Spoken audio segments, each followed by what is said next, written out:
So the crowd's really beginning to filter in, except for the ones that are out in the tailgate listening to us and watching us on the Bulldog Sports Network.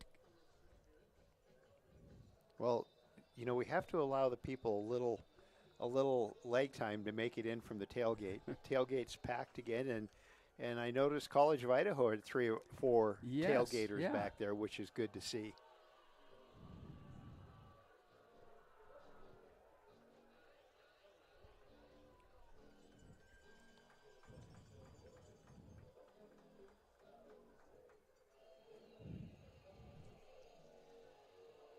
So who is back?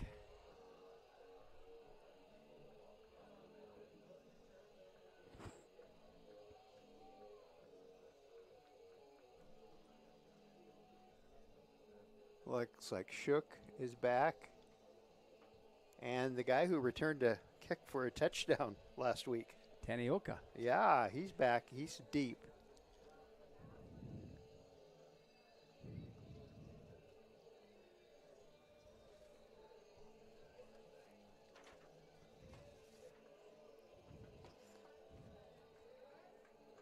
Will Botch will be kicking off for the Yotes. It's pretty agile.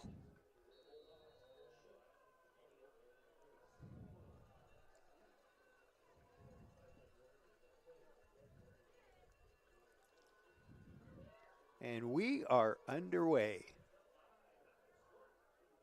Oh, one of the short returners. Yeah. Up, man.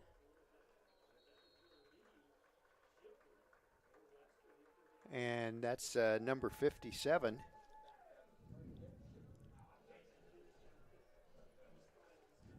So 1st and 10 Bulldogs. They will begin their first possession from their own 24-yard line. And at 57's Tayton Ells. He's a redshirt sophomore out of Tacoma, Washington, and he gets his first carry as a Bulldog. So the Yotes, they play things just a little bit different on offense. Up the middle, and they go nowhere.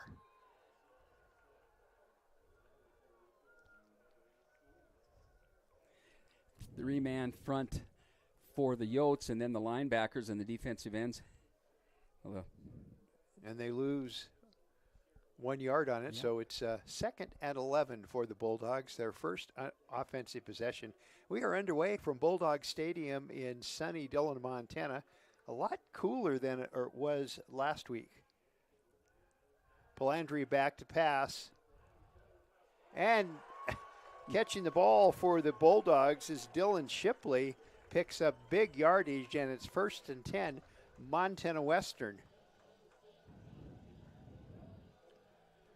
We talked about the RPO faction of Andy Peters. Michael Palandri has that same deal. Yes, he can. He can run. So Palandri in shotgun with Pete Gibson in running back right next to him. 1st and 10 from their own 41-yard line. This time Gibson, and he butts forward for about 5 yards. Brought down by Willie Nelson, I think there, number 47. Chase Brown from Salem, Oregon, he's in there as well. That's a good gain, though, isn't it? Yeah. And then once again, we've talked about it before. You like those 5 yards at least on the first down. Makes things not so hard for 2nd down. And they're going to give him 6. He got 6 on that. And Palandri with the quarterback keeper, and he gets big yardage, including a first down. So Michael Palandri all the way into Yotes territory. And he ball marked at the 44-yard line of College of Idaho. Tucker French with the takedown, and he's out of taking a little seat now on the well, I guess they're not seated on the sideline.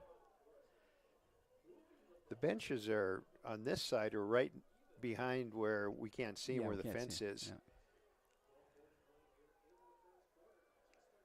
No score. Bulldogs' first offensive possession. Palandri back to pass again. And wide open is Shipley again. He's going to be a couple yards short of the first down, but boy, he was right there. Deshaun Swafford out of San Diego, California. He gave him just a little bit too much, but he did come up and make the tackle. So 2nd and 8 for Montana Western. 2nd and 2. 2nd and 2. Yeah. Shipley, of course, and Palandri, they played high school football together. So they know each other very, very well. Well, there's a couple of 2 or 3 Bulldogs from that Tahoma, Washington area. Palandri again, and Shipley, in and out of his hands. Yeah, that was a little behind him. Slammed on the brakes and stopped. Jacob Arms with the coverage. So 3rd and 2 now for the Bulldogs. First 3rd down situation. 11:46 remaining in the first quarter. No score. Bulldogs with the ball, and they've put together a nice little drive.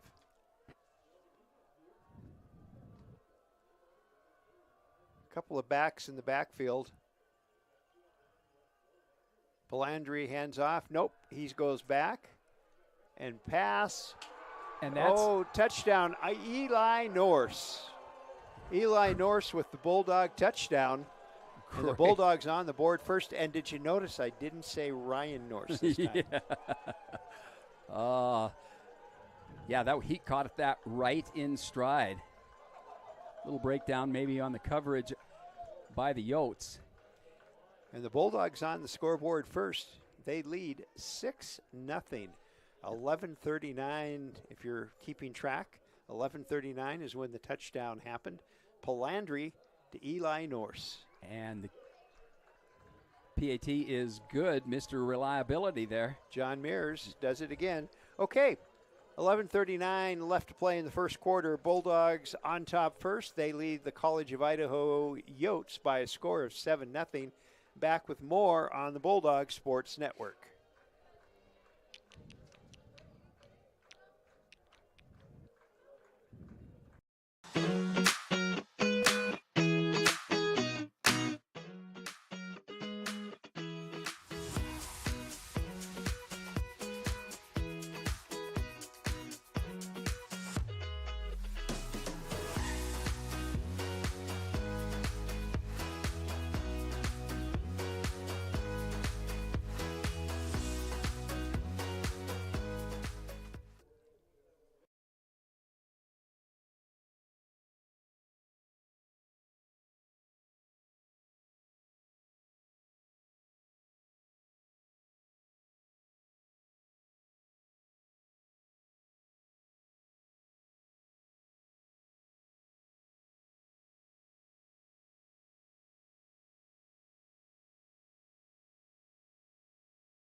Gets it at the 5, finds the sidelines, and great special teams play by the Bulldogs. And they drop the Yote runner at about the 19-yard line. We'll see where exactly they mark it. Like Troy O'Neill for the Bulldogs from Ephrata, Washington. He's the first Bulldog down there on the coverage. Ryan Norse said that one of the things that they worked extra hard on in spring football and in the fall camp was special teams play. And, of course, Ryan has been the special teams coach. He's also the defensive back coach this year. So Peters back. Peters is going to quickly pass and in and out of the hands. Oh, you're going to call? Yeah, I'm going to call him for pass interference. Long time for the flag to come out. Yeah, as soon as the kid rolled up onto his behind and he pleaded with the official, got the call. That's John Krebs. That's a nice, easy way to get a first down. Yeah. Automatic first down at spot of the foul. So 1st and 10 Yotes as they are on their first drive. They get about 4 yards out of that penalty.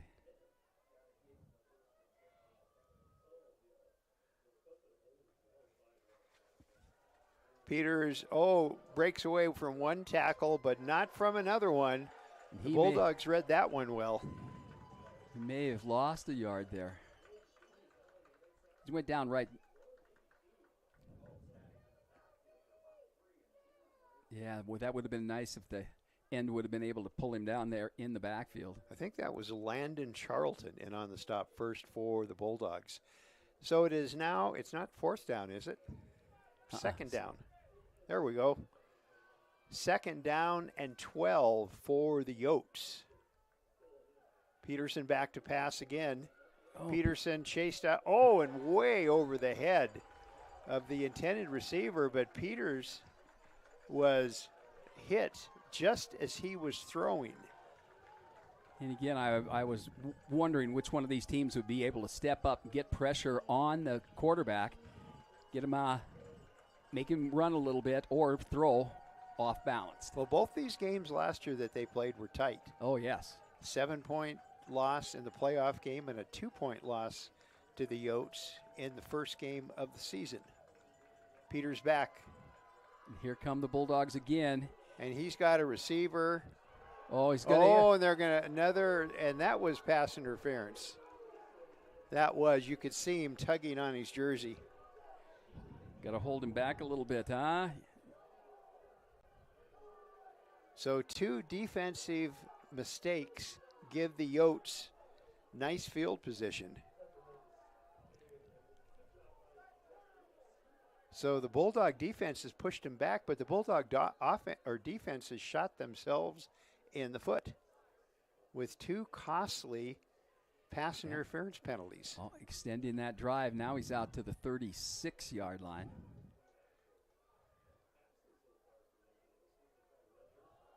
Peters up the middle, and I think that's Hunter Gilbert.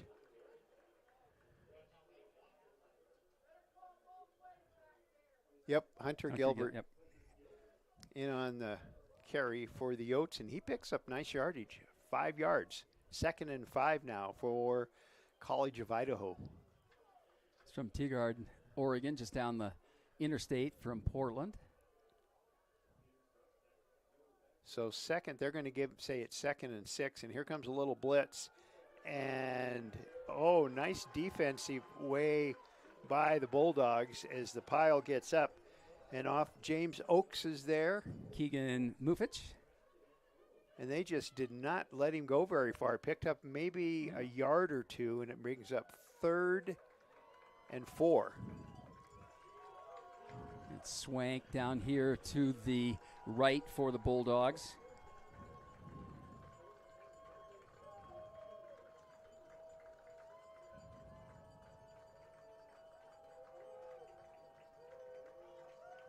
Peters too many people. Way too many people moving. Put runner in motion out of the slot, and then everybody moved. Including the coach on the sidelines. And Braden Swank, he's immediately pointed. So penalty. Force him back a little bit.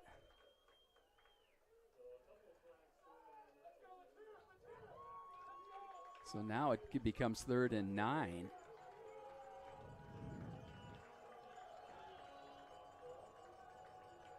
Third and 9 now for the Yotes. 9:22 remaining first quarter. Yotes trailing 7-0. Peters block punt. And almost intercepted. Absolutely. And actually almost caught by Jace Appleby. And we've got a flag down in the backfield either. Yep, it's holding. Oh, no. No, it isn't. I tell you that this has got to be driving Coach Norse crazy. This is a big one. Yeah. Late hit? I think roughing the quarterback.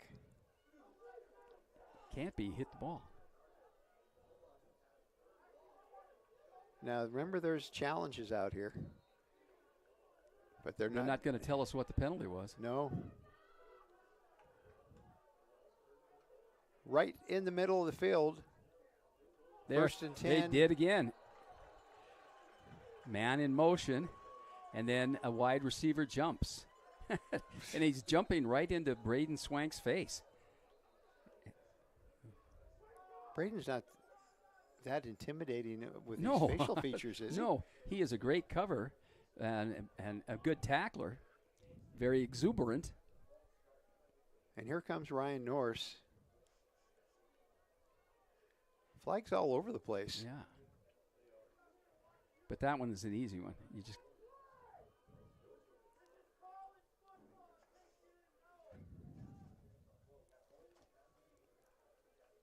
maybe we have 2 fouls. There's a official's huddle, but nothing's been said. The official. Okay, here he comes.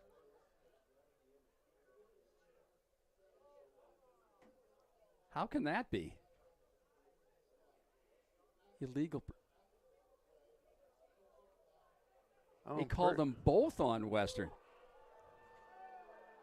That can't be. Wow. When you have 2 men in motion like that, that ends the play. The whistle doesn't stop the play. The violation stops the play. Well, the only thing that's stopped College of Idaho is the Bulldog defense, but they've at the same time shot themselves with that's 4 penalties. Yeah, that's moved them all the way here from the 19-yard line down to the Bulldog 28. Peters in shotgun. Little screen out. Oh, a nice defense by the Bulldogs. Is that Shipley? Yes.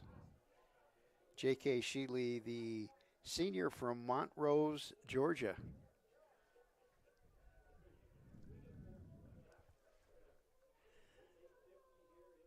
I just don't understand that last sequence. Sets of penalties, 2 of them.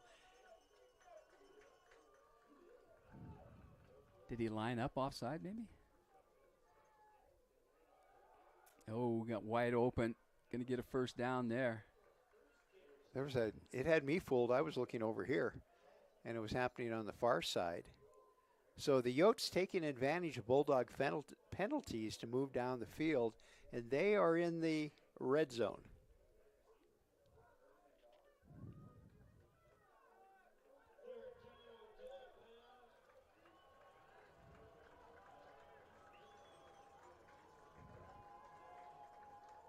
So 3rd and 1 now for the Yotes.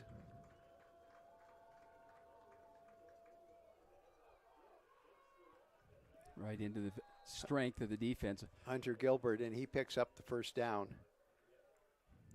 Yeah, now. Where's Tigard, Oregon? Is it in the western side of the state? Yes, it's just south of Portland. I'll tell you, it's a huge offensive line out there. 290, 285, 280, 315, 255. A movable front. Yeah. So 1st and 10 for College of Idaho. Ball marked at the Bulldog 18. And Peters is going to take off, and Peters is going to lose about 3 or 4 yards.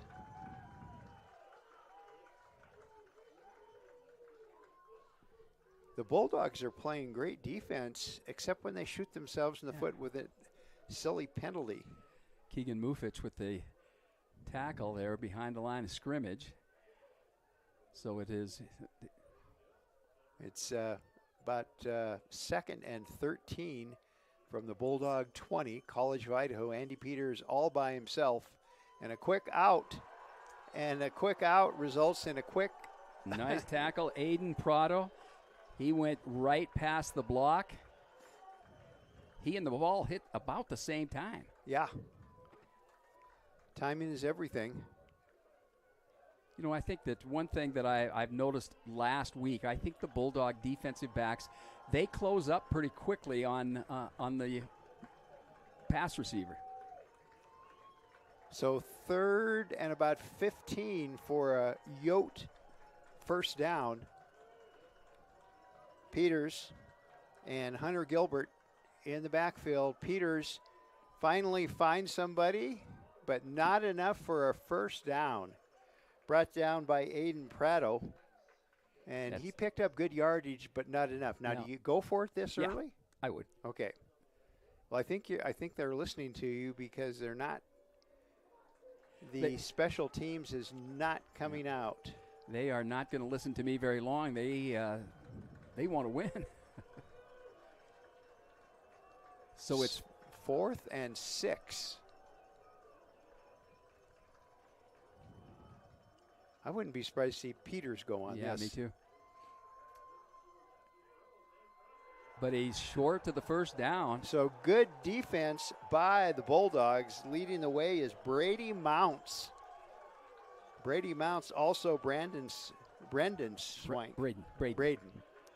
Oh, we're gonna get messages from his grandfather again, aren't we? That was great. And then the next couple of weeks I met Swank, and of course then he got injured. But I've met his dad now since that. I mispronounced it for 2 games, I think. So the Bulldogs defense overcome a series of penalties. Some strange penalties. Yeah. Some that were obvious. A couple that were obvious, but. And Bulldogs deep in their own territory for this one now. Yeah, you hate to start this. Whatever, are they on the 10? Just inside the 10, maybe. Palandri in the backfield. Oh, and he's going to keep it himself. Picks up 3 or 4 yards, so gets him a little out of the hole. Chase Brown there, along with Tucker French.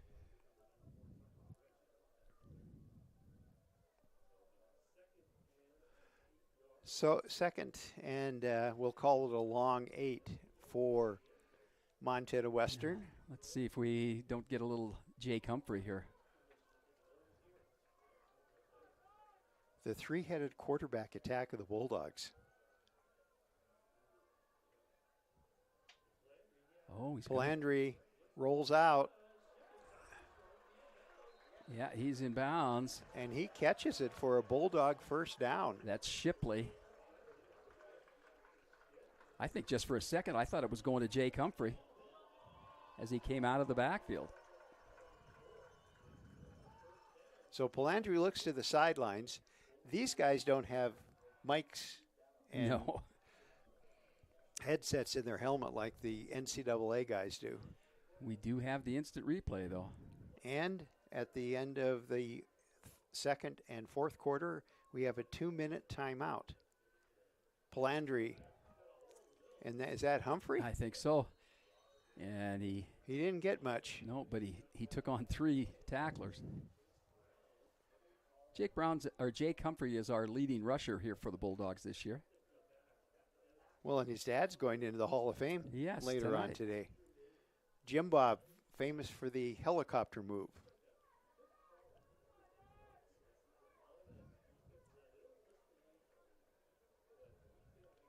Trips to the left. Humphrey to the right of Palandri. Palandri back to pass. He's got Shipley. Got it. Well, nope. Yeah, out of bounds.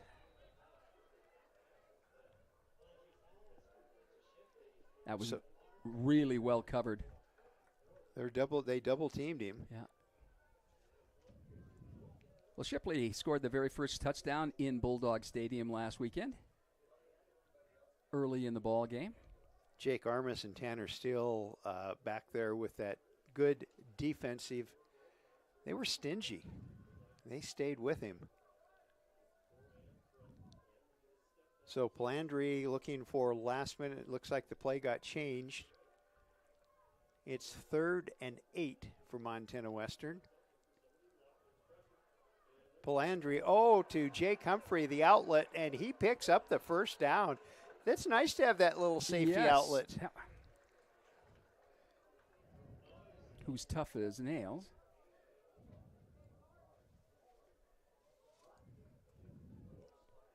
I think he was a wrestler like his dad. I think both Humphrey boys were wrestlers. Too, yeah.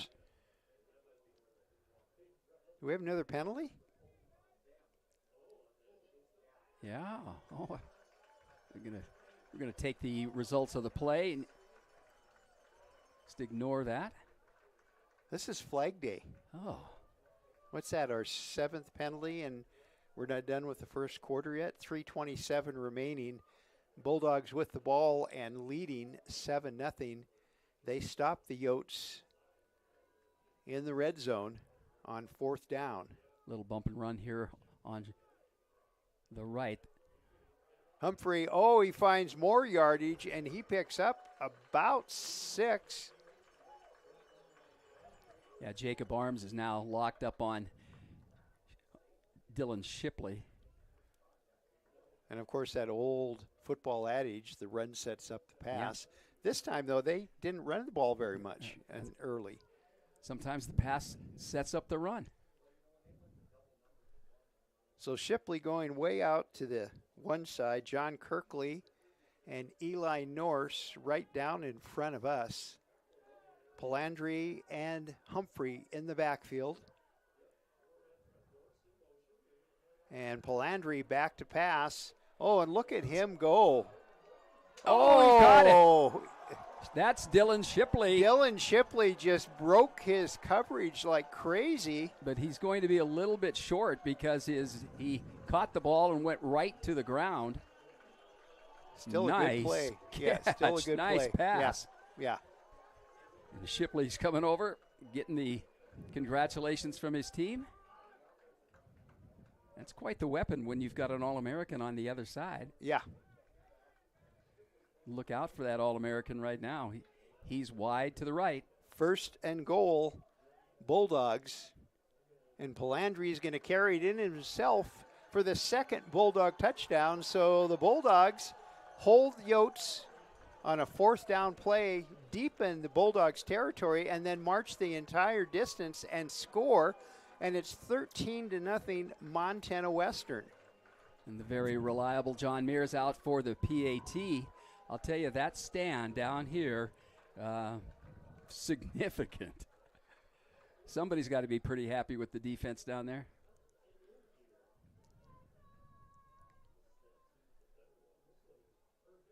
Kick is up.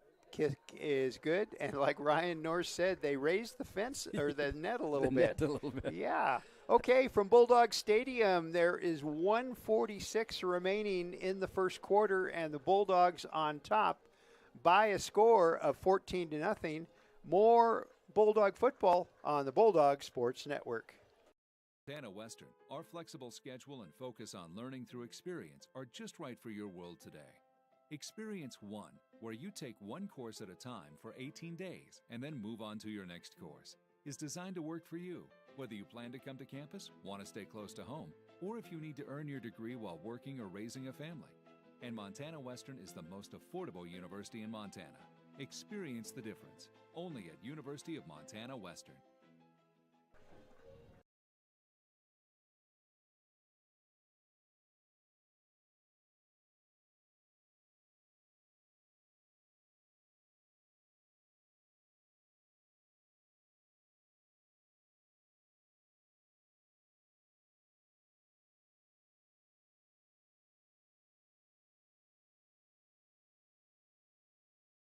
We're back at Bulldog Stadium. Yotes first on the field to receive the John Mears kickoff.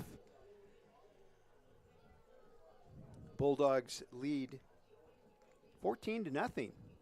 1:46 remaining in the first quarter.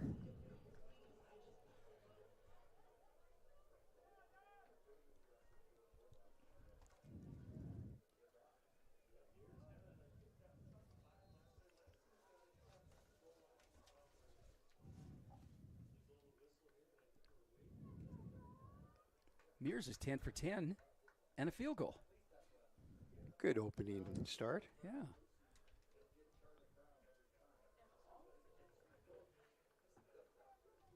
You know, the way the kickers push that football down before they place it on the tee, what happened once if it popped? Well, that one's going to have to really be a strong. Well, they do have pretty interesting weight programs.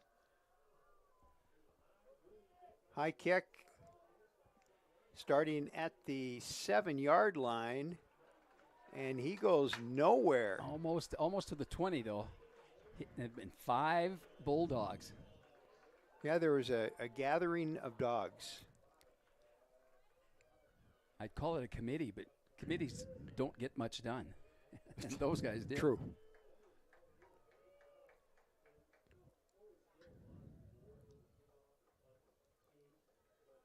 So 1st and 10 Yotes, trailing 14-0 to the Bulldogs. And Peters is in back, and I think that's Hunter Thompson on the other side of him. And Thompson gets the ball, and he gets nice yardage. Yeah, he's out to the about 4 yards. 24-yard line. I should say. I think Devin Crow is out there, number 94. He's playing a little bit. 95 is Tommy Leonard, so they got a couple of the second guys out there.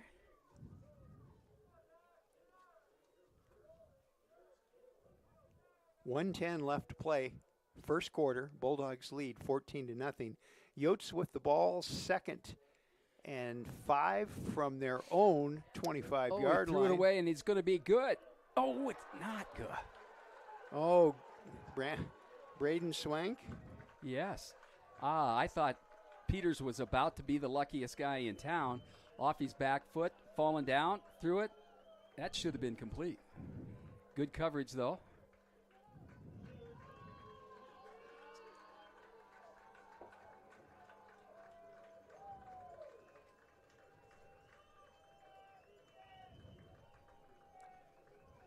Mounts and Charlton back. Mounts stepping back even further now. Peters back to pass. Here comes a Bulldog blitz, and right through the arms of number 10, Travis Mauricio. And the Bulldog defense holds again.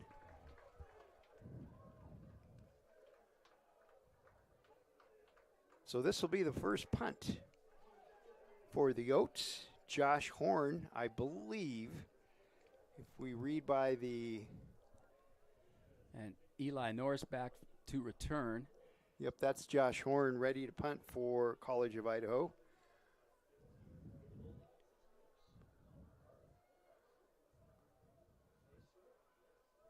And there's the punt. Oh, bullet. Oh, and Eli Norris takes advantage of a great block, and he picks up big yardage. He puts the Bulldogs in excellent field position. Out to the 47-yard line, yeah. It's a good place to start. Oh, you know, he can do a lot. He's a great receiver.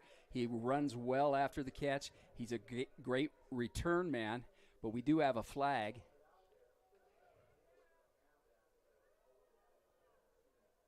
Either that or either a holding or a block in the back, I think.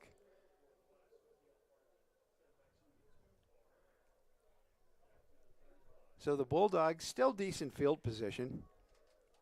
1st and 10 from their own 35, leading 14-0.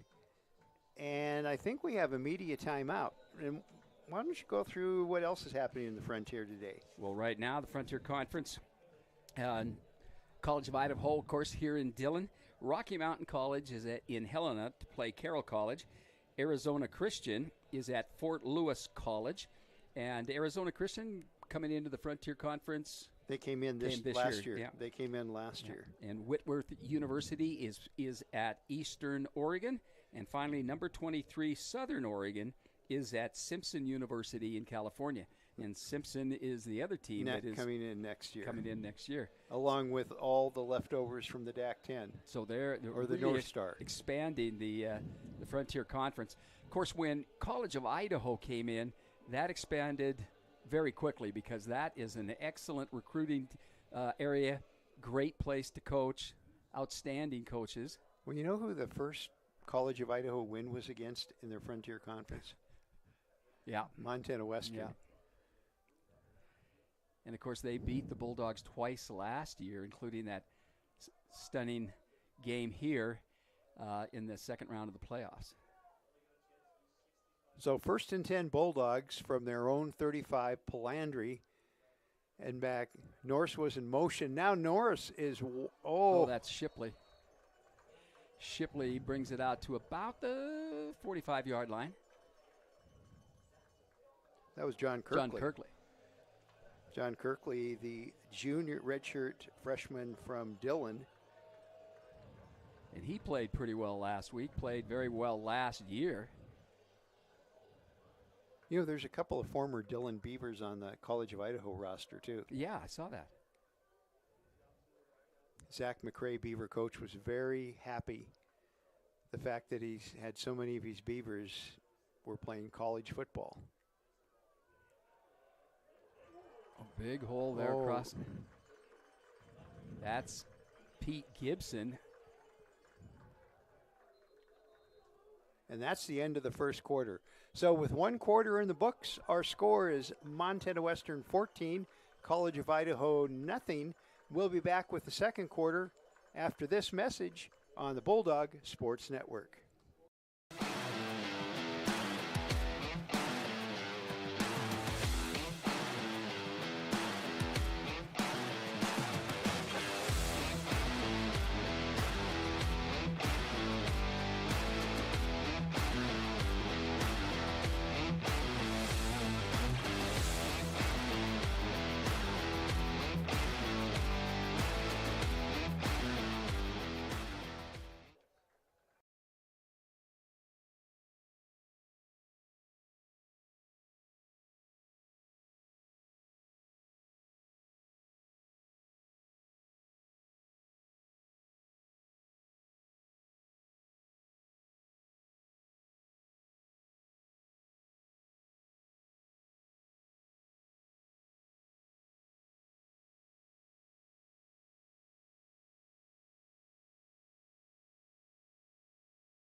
We're back at Bulldog Stadium. You just about did it. Oh, my, say it for so long.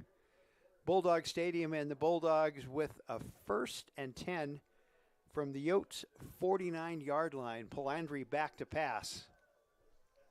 Chased out of the pocket, and he picks up the first down on his feet. So 1st and 10, Montana Western. And it's Tanner Leaf out of Boise, Idaho. We've got to give a little love to the offensive line. Marcus Lombard is the center. Sioane Himomuli is right guard. Rocco Bacardi is right tackle. Keith Kippinen is left tackle. And Eli Wells left guard. Those are the offensive front for the Bulldogs. So 1st and 10, Montana Western, ball at the Yotes 45-yard line. Palandri back to pass again. And he's got good cut. And he's got Shipley by himself, and Shipley's got a touchdown. Oh, he's done it again. Dylan Shipley has his 2nd touchdown of the game. That's from the 44-yard line.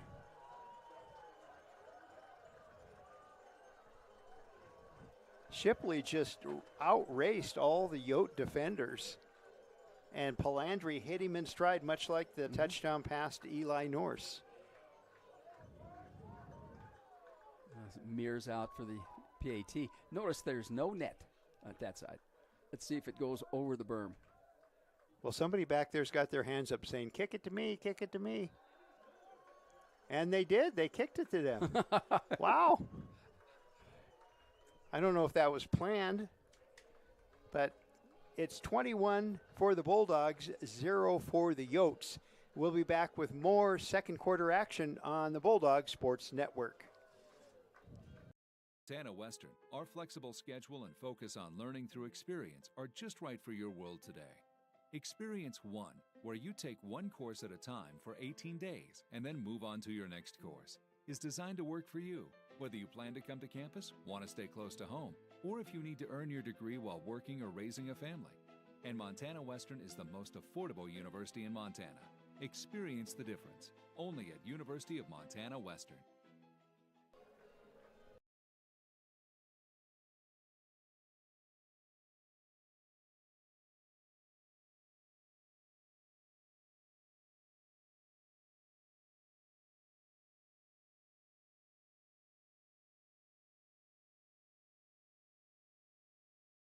Here's kicking off for the Bulldogs. Kick is away. Oh, high end over end, and he's going to, oh, and he dropped it. Now he can't. Actually, he's going to make something out of it. He's going to get clear out beyond the 20-yard line. He's going to make something out of nothing. So nice work on the Yotes special teamer. They could have been deep in their own territory, and instead they're starting in decent field position. 1st and 10 from their own 20. Was there another penalty? Or are they just looking for the Yotes football? What's going on? Wonder if this, no, we can't say things about the officials like maybe it's their first game this year. Well, he didn't get clear out there. There must have been some kind of penalty. Yeah. He just barely made it across the 20-yard line, and they're putting it clear out to the 25. Well, he did call for a fair catch. So maybe the run's no good, but that's probably it. The run's no good, so he just starts at first and 10. He's not allowed to run it, even though he fumbled it. Oh, they got a good block this time. Man in motion. Peters that was a nice play. That's a good way to start the drive out. That went to Hunter Gilbert. Get the good blocks from the two wide receivers.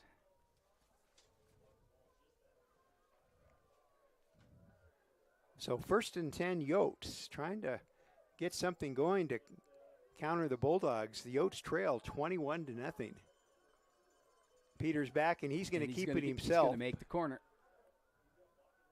And he picks up decent yardage, about 5, maybe 6 yards. Fleet of foot, would you describe him? Yeah, again, he's 6'2", 220 pounds. And they're going to give him is that 5 yards or is it a long 5 yards?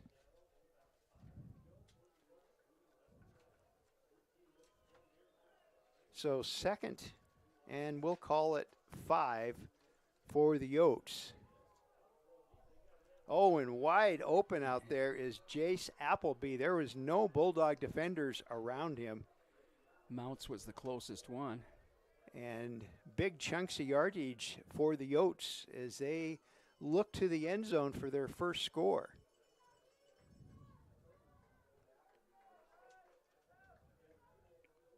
First and 10 from the Bulldog 40.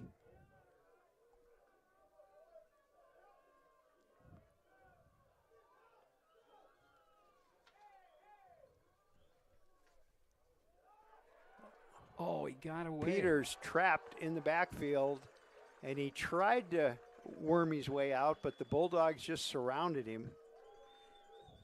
I think that was Tyler Walker. Keegan Mufich, 28. Tyler Walker, another former Dillon Beaver.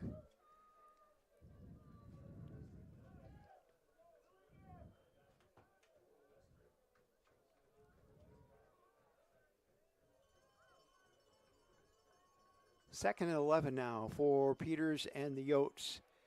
Oh, and once again, he's wide on his throw.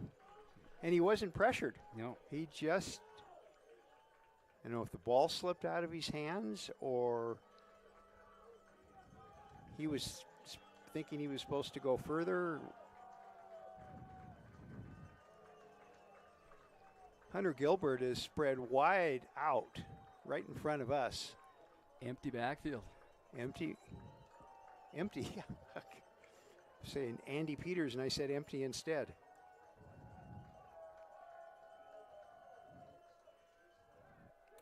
All out rush by the Bulldogs, and this time I think he caught it. Yep. 1st and 10 Yotes, so a nice pass and a nice catch. It's Mounts on the coverage. Close it up pretty good, but that pass had to be perfect. Unsportsmanlike. Oh, an unsportsmanlike called on the College of Idaho. Where? That must have been the receiver himself, unless somebody said, did somebody come off the bench?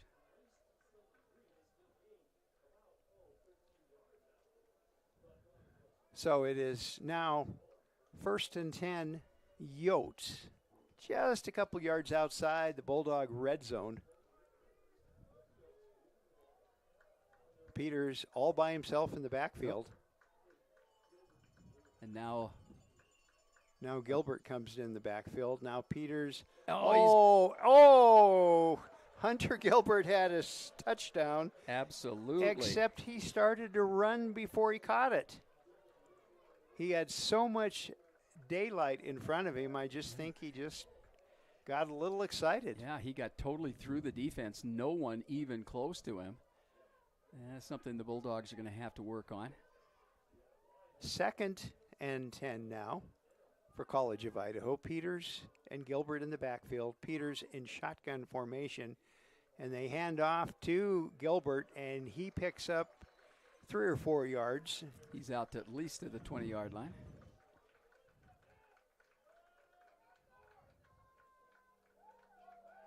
$11:30 remaining in the first half. Bulldogs leading 21-0 over College of Idaho.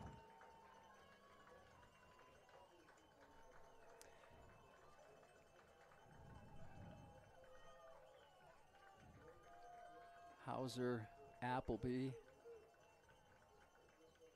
So Peters back to pass. And he's got a man open inside the 5.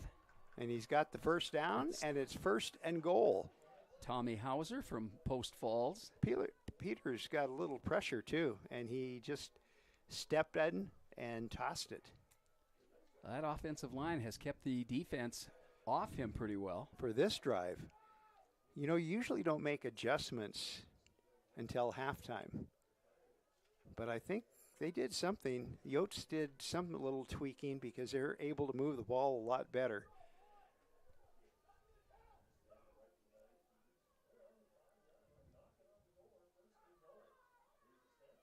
Peters passing.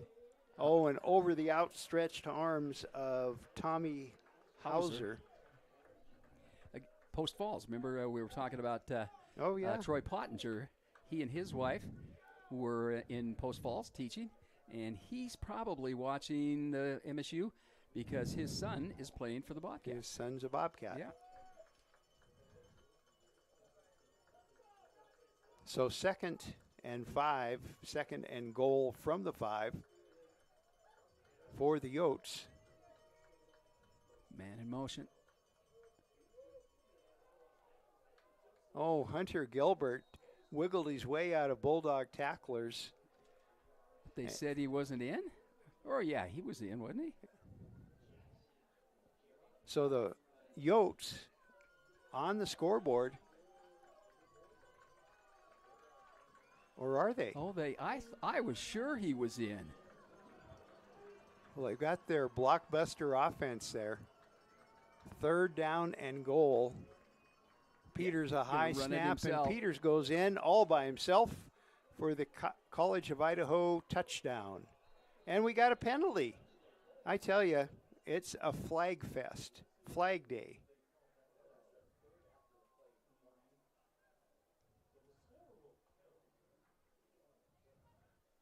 And once again, the officials are gathered.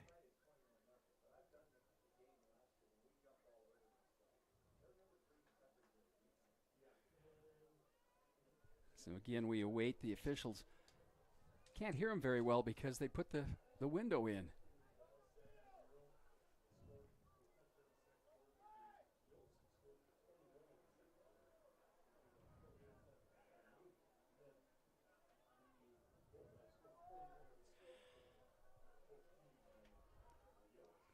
Well, I'm guessing it's a penalty that's going to be enforced on the kickoff. Unsportsmanlike after the play.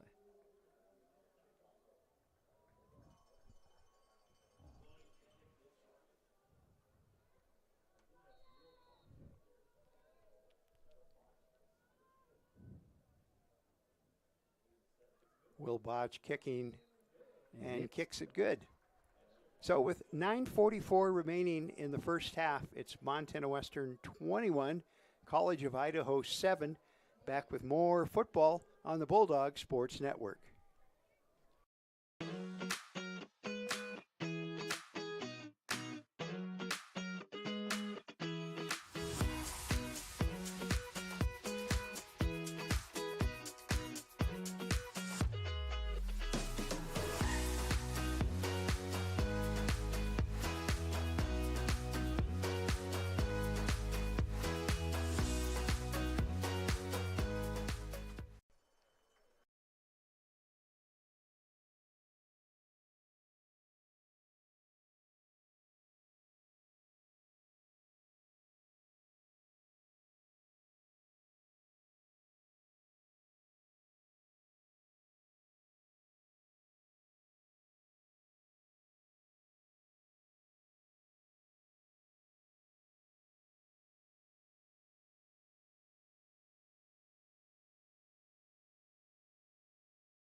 We're back at Bulldog Stadium. There's a media timeout going on. Bulldogs should get decent field position. The Yotes will be kicking from their own 20-yard line.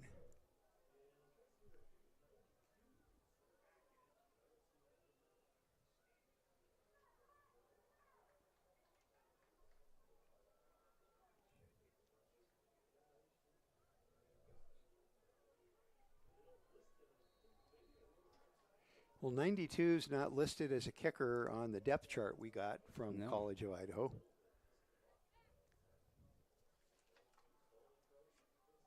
And there's the kick. Oh, big time boom all the way back to the 8-yard line or the 12-yard line. And nice running room for the Bulldog receiver. And that's Kobe Tanioka. He broke one last week. Oh, well, they counted it as 100, but he started about halfway through. I think they're going to adjust that because I talked to a couple football people. In high school, you have to start measuring at the end zone, at the goal line. But in college football, they count the That's what I inside. Because I wrote for the paper that he had a 100-yard plus return. I'm sure people said, what? The field's only 100 yards. So Palandri in shotgun formation, and now what's going on?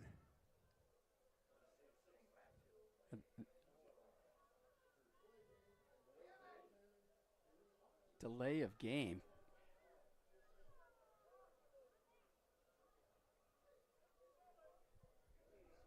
Well, Palandri doesn't agree with the call and likes and wants to chat. I think they may have started that clock a little early.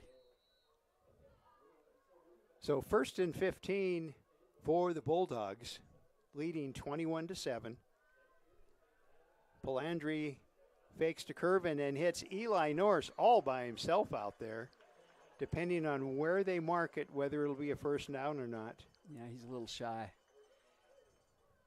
So it's out it's to the 44. 9-yard pickup from the Palandri to Norse. Well, one of the chain people over there thought we had a first down, and he was ready to go. Ready to go.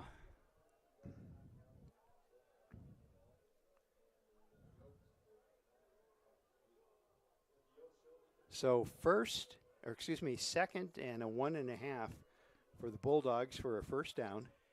Hand off to Curvin, and he picks up and 2 or 3 yards just for the heck of it. He takes it out 48, 49-yard line. So that makes it first and down, Bulldogs. And now we've seen all 3 Bulldog running backs on the depth chart. Last week we saw a few more. So first and 10, Bulldogs from their own 47.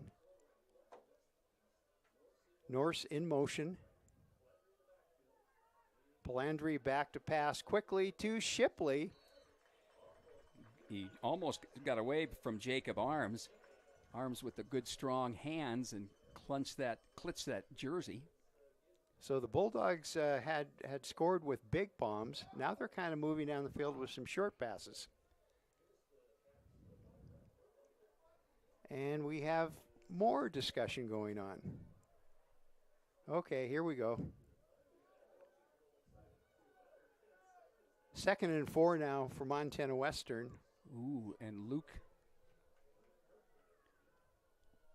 Canijo has snuck in there. Good block to the outside. And Michael Palandri picks up the first down on a quarterback keeper. Oh, and now we've had the guy threw an elbow. But is there a yellow flag to match it? No. So 1st and 10 Bulldogs, ball marked now at the College of Idaho. Oh, good. That 40-yard tackle, line. Tanner Steele with the final hit and then the good tackle there. He's from Vail, Oregon. Oh, good. Make it mad.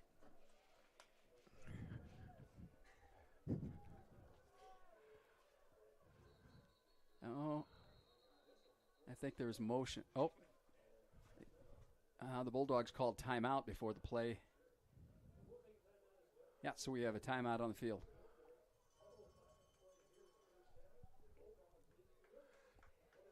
So, Mike, how about volleyball? Volleyball last night. Montana Western improved to 1-0 in the Frontier Conference with a win over Montana State Northern 3-1.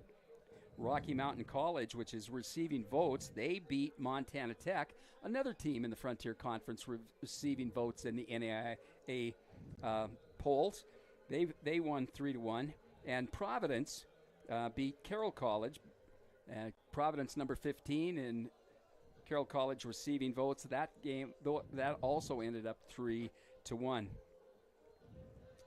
So this coming Tuesday, Montana State Billings will go across town to Rocky Mountain College. And on Thursday, Montana Tech will be up in Havre, Montana State Northern. And number 15, Providence, will be at Rocky on Thursday. Friday, Montana Western will be over in Helena at Carroll. And the Bulldogs will return to Stroud Gymnasium on September 26th to host Rocky Mountain College. 1st and 10 Bulldogs from the College of Idaho 40. Norse in motion, and Curvin Witt gets a handoff up the middle. He picks up about 4 yards. And it looks like John Kirkley and Chase Brown seem to have a little extracurricular after the. You don't think Chase was asking John where to get a good the best pizza? place, best pizza in town? I don't know. Couple yards on the carry, so make it 2nd and long for the Bulldogs. Bulldogs lead 21-7, 6:35 left to play, first half.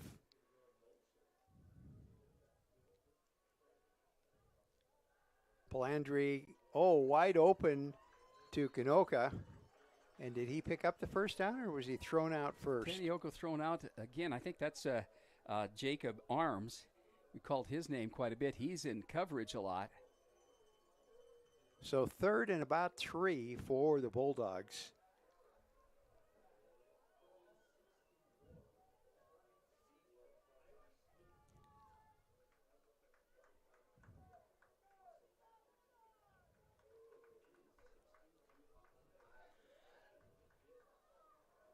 Now the Bulldogs are where they're supposed to be.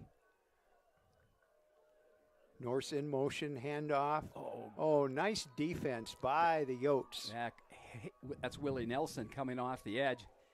Read that one, hit him in the backfield. And no gain, maybe even lost a little bit. Bit of a loss, yeah. So do you go for it, or do you just kick a field goal? It's 3rd down. Oh. Do you go for it? I think I'll go for it.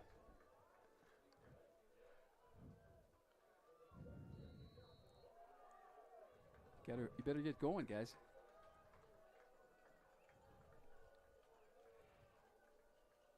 Okay, now they're running the clock.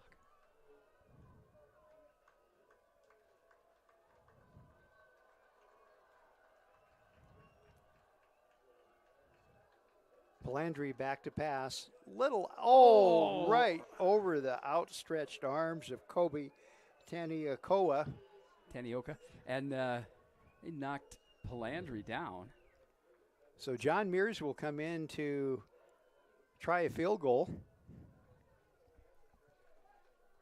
I think. Would be at the 3rd. Oh, it was 4th down. Oh, it said 3rd down over there. So nice defensive stand by the Yotes as they hold the Bulldogs out.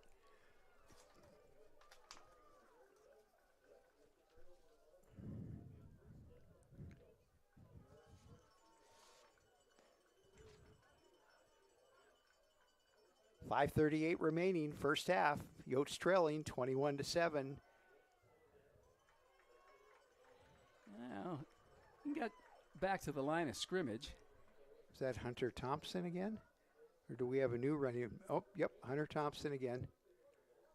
Picked up a couple yards. 2nd and 8 now for College of Idaho. It's Hunter Gilbert. Hunter Thompson was that crazy author. Oh.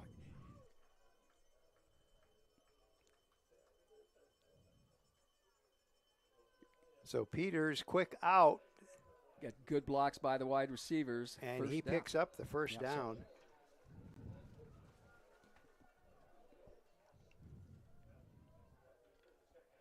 Is that Jace Appleby? I think so. No, it's Corbin Freeze.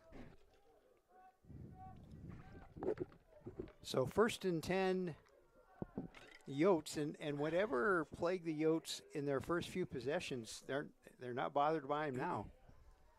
Got another nice drive underway.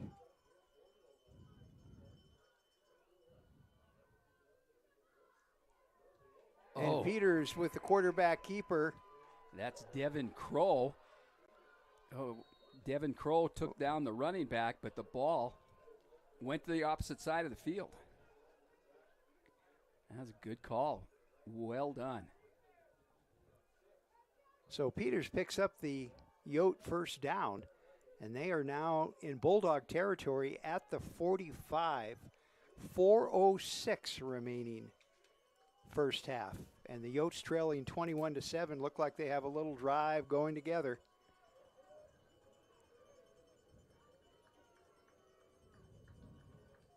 Peters back to pass. Here comes some pressure. Good protection.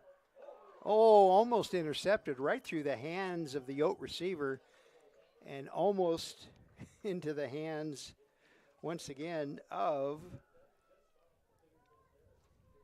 Shipley. J.K. Shipley? Yep. 2nd and 10, Bulldogs. He overthrew his receiver. He's done that a number of times. So he was rolling to the left and thrown back against his body. 2nd and 10. Have a timeout. Oh. So with timeout on the field, it's Bulldogs 21, College of Idaho 7. Back after this.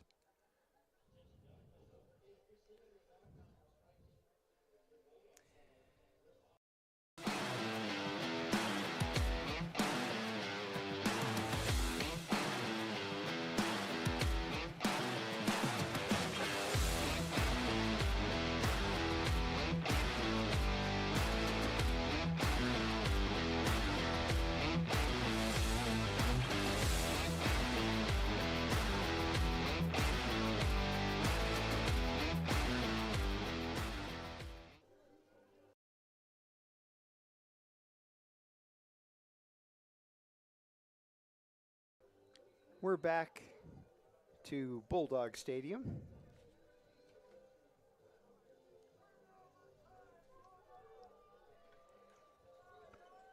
Second and 10 for the Yotes.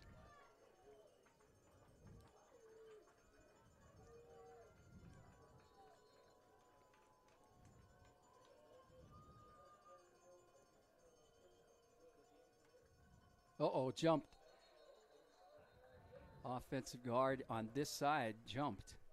So that will make it second and 15. Lots of flags today. Yeah.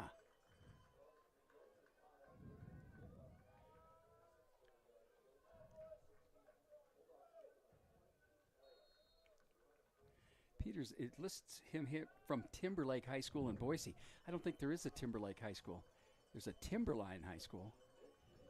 Used to be a junior high, and there's a Timberline Second and 15 now. Timberline High School up between Pierce and Weippe. Peters back in shotgun. Back to pass. Got good. Oh, nice defensive play by the Bulldogs. That's Aiden Prado. That was close. That was close to a pick. And he is upset with himself because he thought he had that one. So is it third and 15? Yep. Third and 15, Yotes. Well, the last drive, that Peters figured out a way to pick up the yardage. I think he's passing. Chased out of the pocket. Oh, and he overthrows his receiver. And a flag down. A flag down. They're going to call personal foul, roughing the... Holding against... Oh! Ignore it. Didn't, yeah. Okay. I overthought. Yeah. I overthunk. And one of the... Leua, he had to settle down one of the linebackers. He said, hey, it's against them. It's against them. That's called leadership. Yeah. All right, do we have Eli Norris back? He's all by himself at the 10-yard line. I might kick away from him.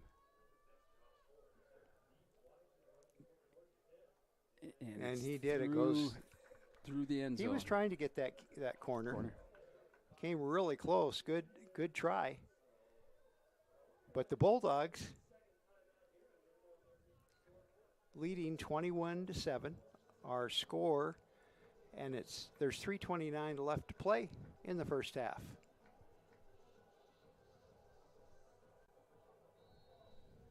You're not going to start dancing. I am. I'm thinking about dancing. Brett, he's thinking about dancing. Brett Wiebe, our producer from Malta, Montana. Nice move there, Jake Humphrey. Jake Humphrey picks up big yardage for the Bulldogs. Clear out to the 40-yard line.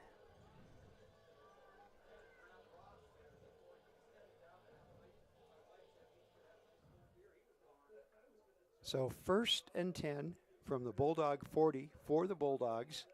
3:05 left to play, first half.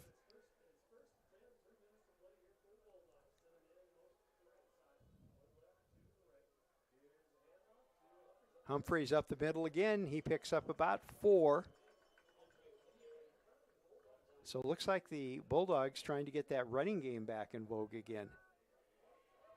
Takes it out to the 43-yard line, so pick up just about 3. Pete Gibson comes into the lineup, and Humphrey gets a break on the sidelines. 2nd and 7 now for Montana Western.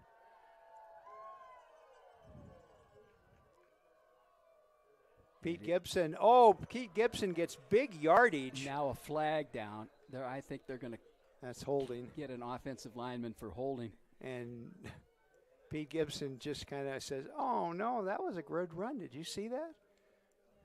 Yep, holding. So Bulldogs finding ways to shoot themselves in the foot. And 2nd and 20. Yikes. Yes.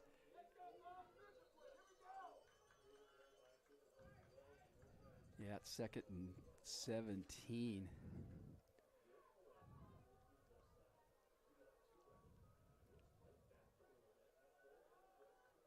Ooh, empty backfield now for the Bulldogs as Gibson steps up to the line, and he Palandri tried to get out of trouble, didn't make it, but picked up a couple of yards. And the bench saying, hey, that's a late hit. He's down. The whistle, you got to understand that big old guy was coming pretty hard. He was running pretty hard. It's tough to stop.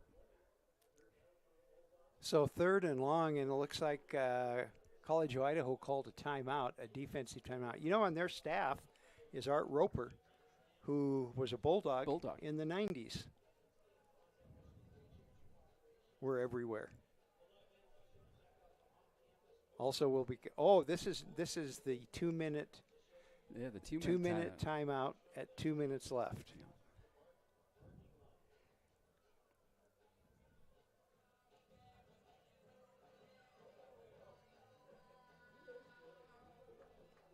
Well, the police walking through, making sure that we're behaving ourselves. How are you doing? Just looking for you.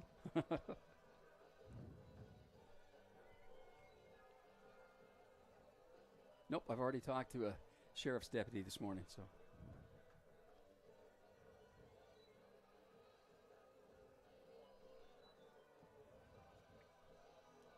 Bulldogs first out on the field.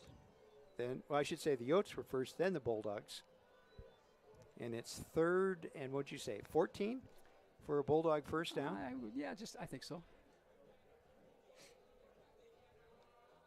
And no empty backfield this time. Pete Gibson with his quarterback in the backfield. Kirkley and Norse in the slot. Is this Shipley down here? Shipley close out here on the left, and that means Tanioka far out wide on the right. Well, they were waiting until the exact 2 minutes was up before they could play. And the Yotes way, way back. They're not going to let anybody get a first down here. 1:54 remaining in the first half. Shipley now comes in. In tight. Little flare out. Oh, and Eli Norris. Bulldogs picked it up. Wow.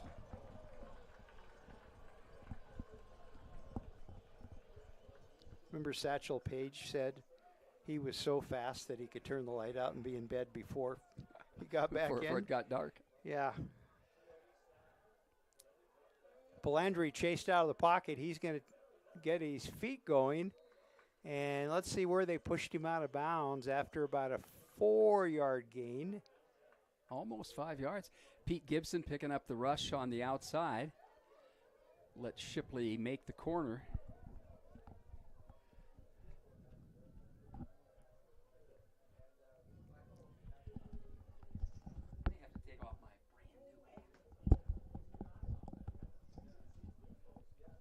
1:37 now to play, left to play in the first half. Bulldogs leading College of Idaho 21-7. It's 2nd and 5 for the Bulldogs. Polandri back to pass. And again, it's well picked up. Oh, and he caught it. I think he caught it. Dylan Shipley. I think that's Ryan Norse. Oh, I mean, it's not Tanioka. it's Eli Norse. What a shocker. Wow. I gave Ryan credit for another Yes, pass this year. It's Eli. And Oh, he maybe was you- well covered. It is Eli Norris. And it was just he stuck out his hands and the ball of With 1:30 to go here in the first half. and John Mears getting set to try another extra point.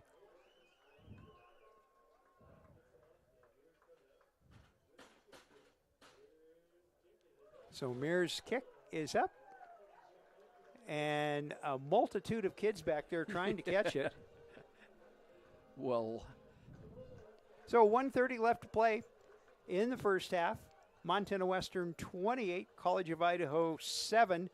Back with the final minute of quarter number 2 right after this on the Bulldog Sports Network. Montana Western, our flexible schedule and focus on learning through experience are just right for your world today.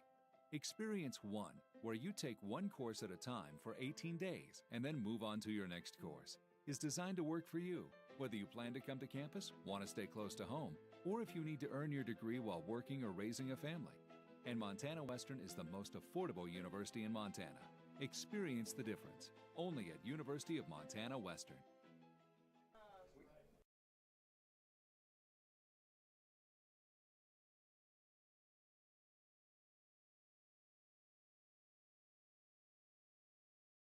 We're back at, I said it again, Bulldog Stadium. John Mears set to kick off for the Bulldogs. His kick, high, end over end, picked up at the 8-yard line.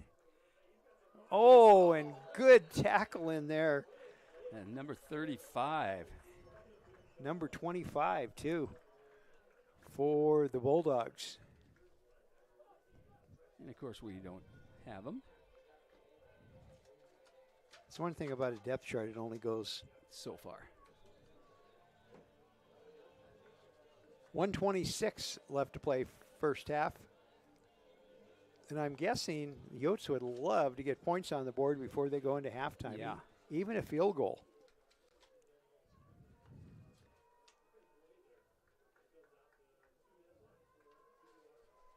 And the Bulldogs, of course, the same thing. Don't let them score. Peters. Oh, he's got. No, Oh, great defensive play Prado. by, that was Brady Mounts. Just tipped it away right before the College of Idaho receiver could catch it.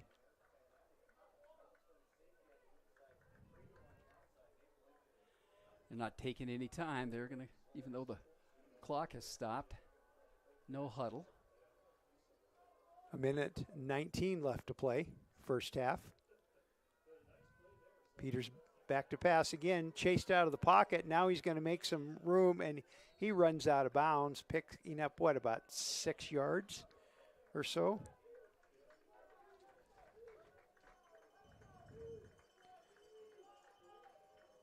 And Jackson Stamfly, he made the block, I think. Yotes have that double numbering system. 3rd and 4 for College of Idaho. Peters back to pass. Wide open. And we've got going to have to. Oh, No holding. Keegan Mufich. Great stop on Peters' keeper, and Yotes, Ooh. 3 and out. They did not want to do that. That gives the Bulldogs 55 seconds. So Eli Norse back. Timeout Oh, we've got timeout on the court on the field. and on the field too. We'll keep it right here.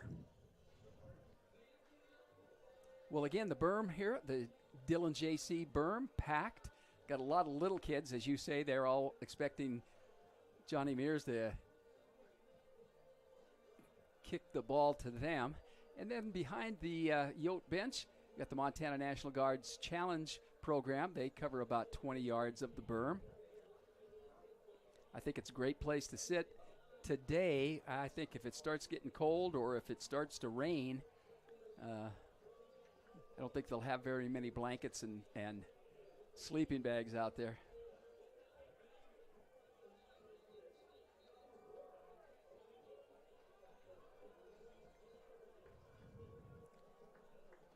So both teams back in the field. Josh Horn punting for College of Idaho. Eli Norse ready for a return. He's at the Bulldog 20-yard line. Here comes the kick. He's got a chance to recover. Oh, good block Norse there. So he gets good yardage. Bulldogs taking off on this possession on their own 38-yard line. And it's 1st and 10 from there for the Bulldogs. 44 seconds left to play first half. Eric Buck, number 35 from Sumner, Washington, had a great block. Redshirt freshman. And so let's see what they do with 44 seconds to go.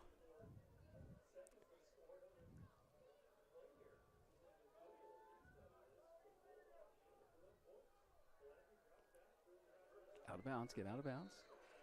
John Kirkley. That's, I believe, his first catch of the day. Yeah. What, about 1 yard short of the first down? Yep. And he runs out of bounds and stops the clock.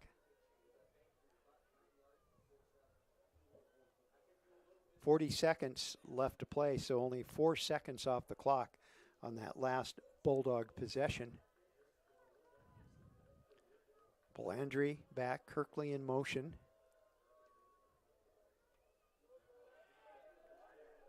Oh, he's got man open. Oh, it's intercepted at the 10. There was a little pushing out there too. So the first turnover of the ball game. And they knocked him out of bounds at about the 30, and now there's a penalty flag there. I think it's going to be hitting out of bounds. That's really well defended. Michael may have want that one back. 25 seconds left to play. Personal foul, face mask. Against the Bulldogs. Yeah. So the Yotes will have a little time, and they'll be in good field position. They'll start on their own 47 yard line.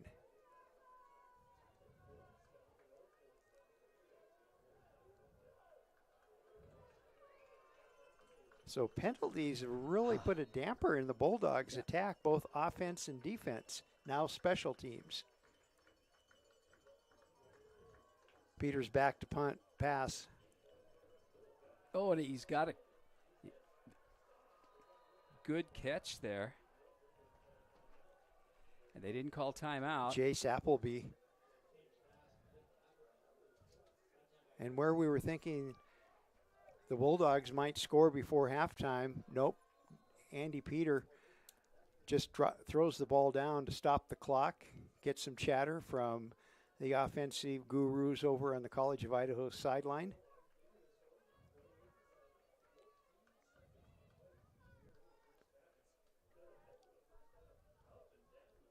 "14 seconds, all the time remaining in the first half. Peters has his instructions.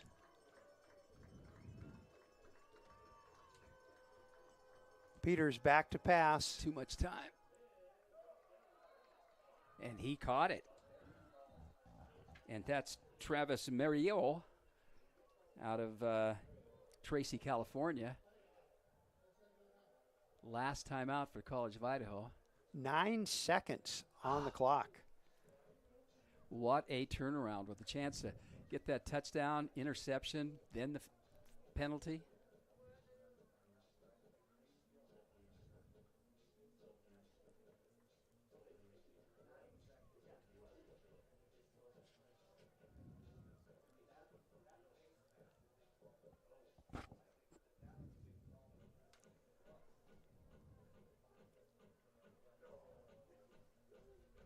With no timeouts, they do have at least 2 attempts in the end zone.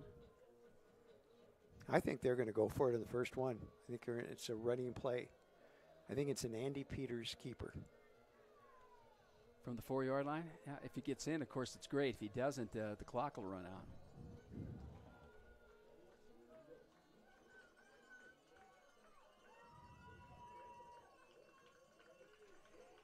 So first and goal for the Yotes.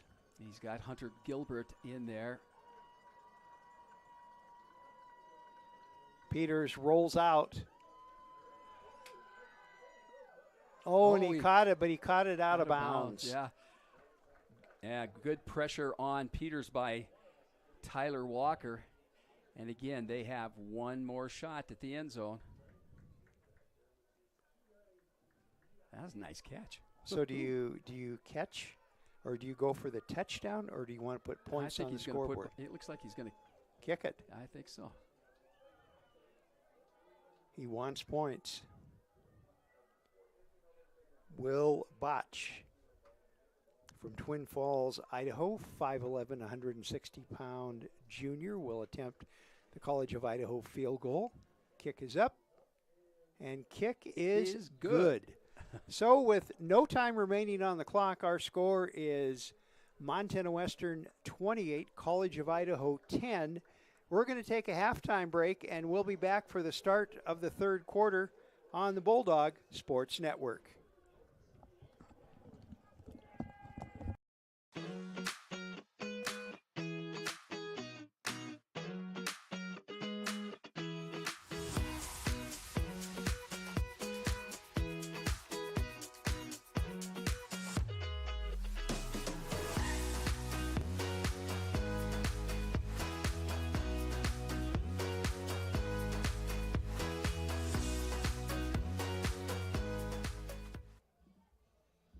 Montana Western, our flexible schedule and focus on learning through experience are just right for your world today.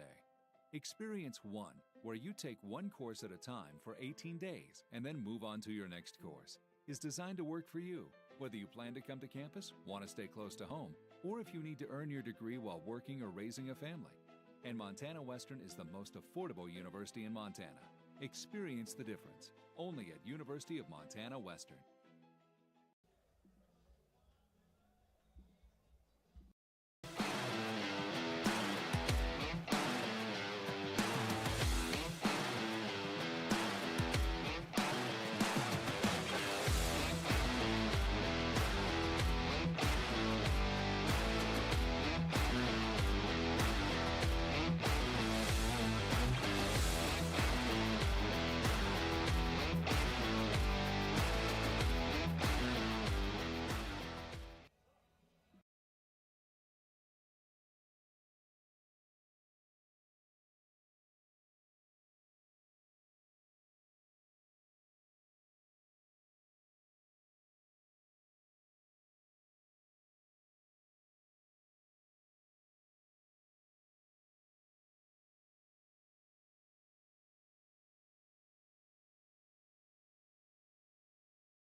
We're back at Bulldog Stadium. 27 seconds left on the halftime clock. And the Yotes will receive. They deferred on the coin toss, so they will receive. And they've got a little momentum going on. Yeah, they came through with a field goal there at the end of the first half. We'll see what kind of adjustments both teams made. Bulldogs leading 28-10.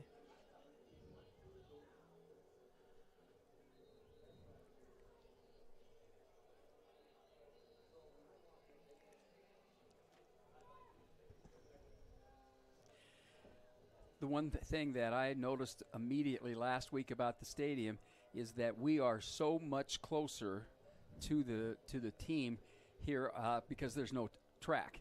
There's no lane track out in front of us.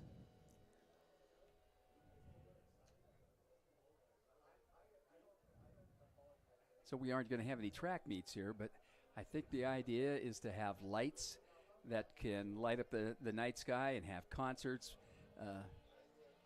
I would think great place for graduation.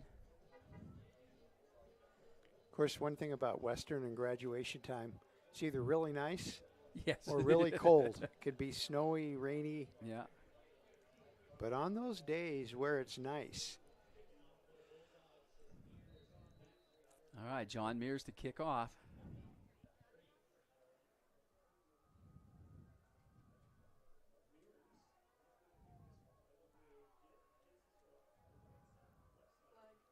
Receiver, and he calls a fair catch. And we have a flag down on already? The kickoff. It's got to be somebody was across the line. And the only one it can't be is Mears. Mears is the only one that can't have been offsides. Yeah, offsides. Against the Bulldogs? Yeah.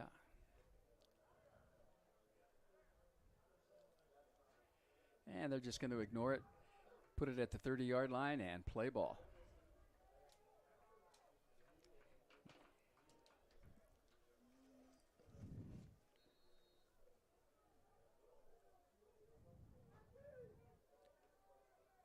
So Andy Peters in shotgun, and Hunter Gilbert, the lone back in the backfield next to Peters. And handoff to Gilbert.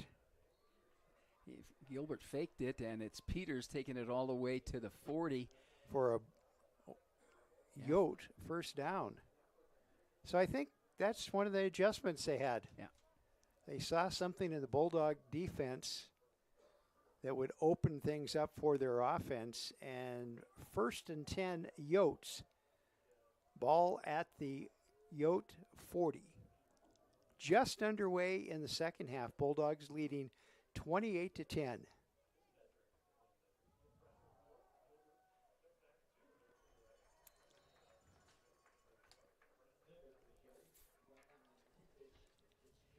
Brought down by, looks like James Oakes and Fitzgerald. Jace Fitzgerald, of course, a Beaverhead County High School grad. Transferred over here from Montana State.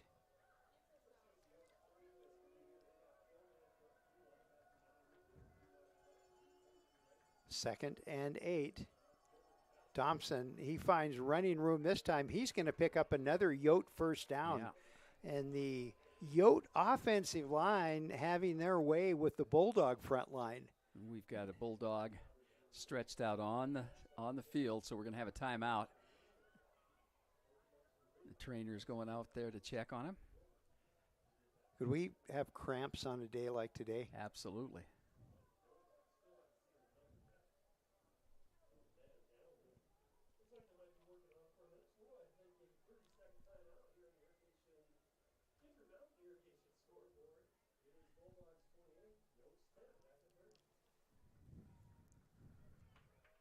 So the Bulldog defender runs off on his own power. And that's and he's got to come out of the game for one play. That's James Oakes. He's a tough tackler.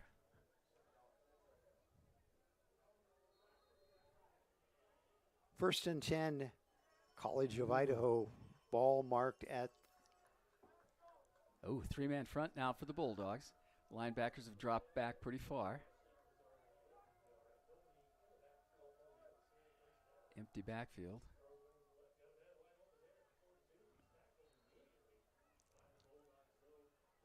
Well, where the Yotes had trouble moving the ball, they figured out something. Yeah, yeah. Aiden Prado on the coverage. I think they're using the deception of, is Andy Peters going to run or is he going to pass it? One turnover in the game, and that was a Bulldog interception. Peters back to pass. Open over the middle. Oh, hit. A nice collision. Looked like Swank was going for that interception.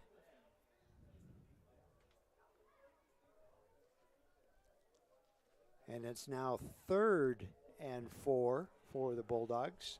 Appleby was the intended receiver. What did we say? 3rd and 4, maybe? Almost 4? 12:40 left to play, 3rd quarter.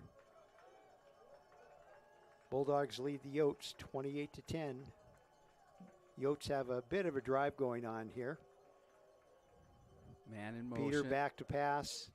And have a first down.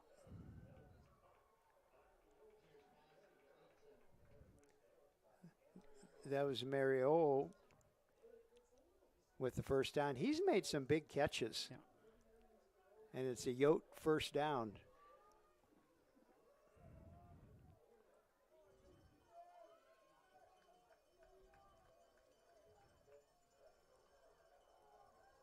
So 1st and 10, College of Idaho, ball at the Bulldog 37. That big offensive line now opening up some holes. Yeah, going to bring in some fresh defensive linemen. Got Tyler Walker and that's Leoa coming back in.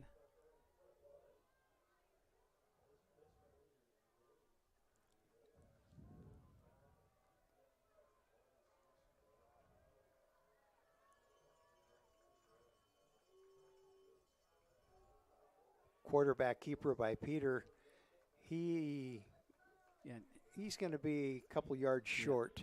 Jace Fitzgerald on the first hit. But I think that's Mufich. And it's 3rd, and we'll call it a long 4, a short 5. If the Bulldogs, they need to make a stop right here. A stop and a statement.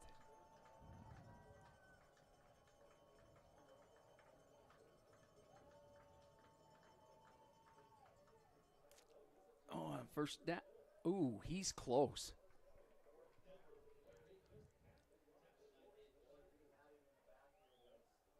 Nope, they're going to call it 4th down. So here comes the Yote special team. A little trickery here, or do you think they're just going to kick the field goal? No, I think he'll take the field goal. Oh, the Wild, he's not going to go for it. He's going to go for it, not for the field goal. He's got Peters. Trying to draw the Bulldogs offside. Didn't need to. I think he's going to. I think that's a first down. Yeah. Peters with the quarterback keeper.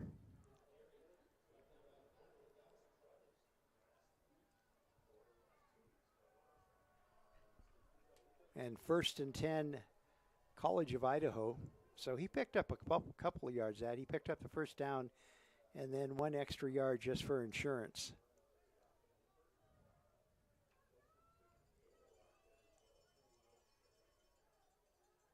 First and 10, Yotes from the Bulldog 23-yard line. You're going to run it again. Didn't this make time it this time. He stopped. And that Jay. Wasn't Peters. James Oakes on the. That was Caden Young. on the carry for the Yotes. And now Peters is back in.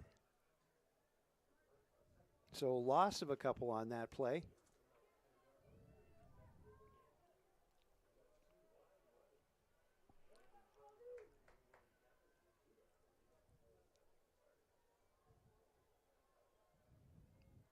So Peters in shotgun. Yeah, and he's going to get around the corner. Yeah, Hunter Thompson he got stopped. Hunter Thompson. Hunter Gilbert. Yeah, Hunter Gilbert. So third. Well, he didn't get I thought he was close to the first down marker, but they're going to give him 7 on the carry.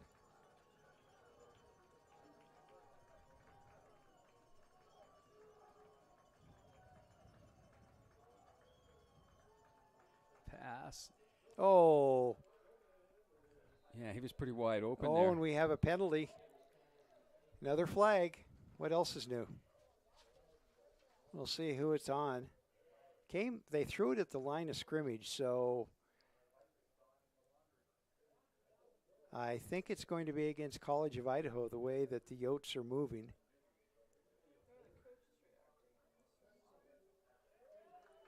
Yep. Yeah.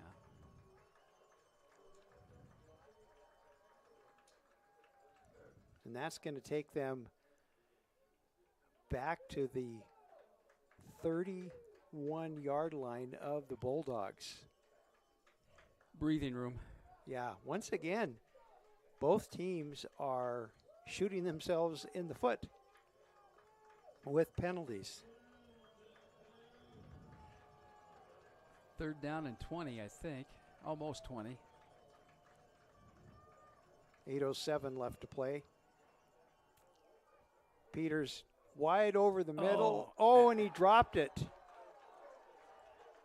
He dropped it. No good was the pass. Nice coverage. Is that Landon Charlton? It is. It is. He made a great play. Redshirt freshman. He's out of Richland, Washington, one of the Tri-Cities. So Will Botch comes back into the lineup for a field goal attempt. So nice stop by the Bulldog defense after an impressive drive by College of Idaho.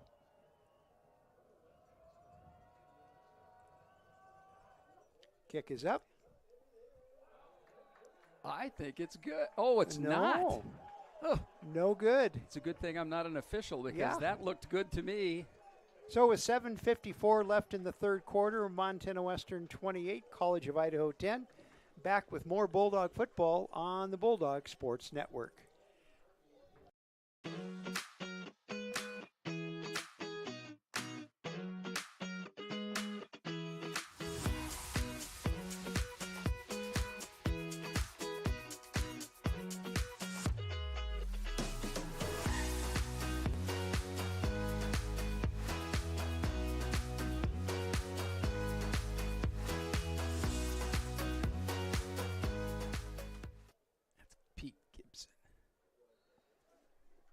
We're back at Bulldog Stadium. And Pete Gibson picking up a couple of yards on a first down carry.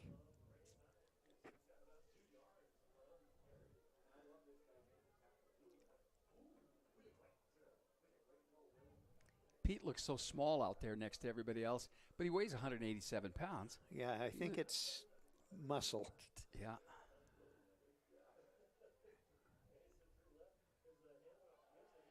Gibson finds yardage. Well, forward progress is going to put him at about the, what do you say, the 38-yard line? 37-yard line is where they mark it. So that will be third and six. I think the official's a little late on the whistle after he was initially stopped and pushed way back, and then the whistle blows. So 3rd and 4, Montana Western.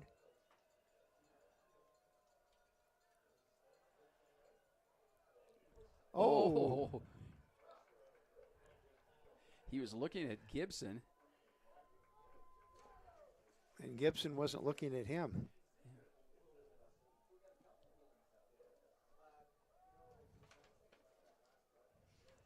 So the Bulldogs forced into their first punt of the game.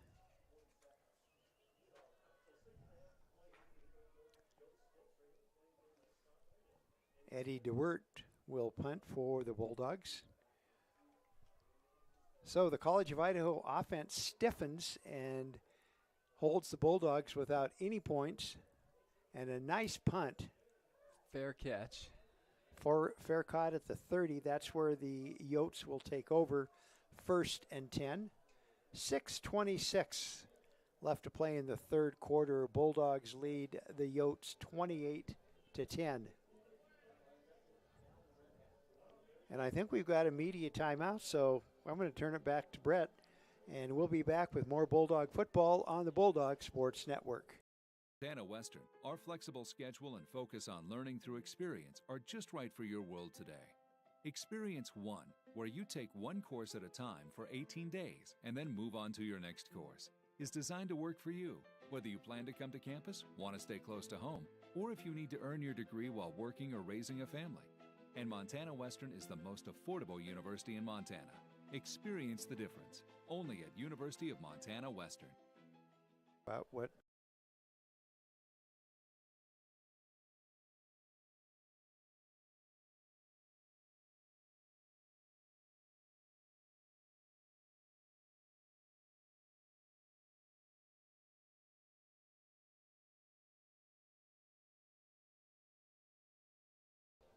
We're back at Bulldog Stadium. Both teams now out in the field to resume. Still some time left on the media timeout, which I believe is 2 minutes. One of the Bulldog athletic trainers out helping the officials stay hydrated. Yeah, I think there's a set of brothers, both for the Bulldogs. You got Drew and Jake Humphrey. And for College of Idaho, we get 2 kids from Boise, Tucker and Jace French. They are brothers. And Jace played out here a little bit ago on the punt, and Tucker is full-time starter for the defensive end spot, defensive end spot for the Yotes. So we are underway once again. 1st and 10 Yotes from their own 30. Peters backed up. Nope, he's going to keep it, and he finds big running room. Oh, and a shoestring tackle. Saved a touchdown. That's Fitzgerald. Jace Fitzgerald saves it, but the run by Peters puts the Yotes in Bulldog territory at the 40. Nope, at 49, yeah. Fitzgerald had to come from the opposite linebacking spot to get that tackle. So I think the plan is to give Peters the ball more. Let him take it more. Peters hands off. Oh. Yeah, look out. Touchdown. Is that Jackson Stimpful out of Eagle, Idaho? So the Yotes inch closer to the Bulldogs.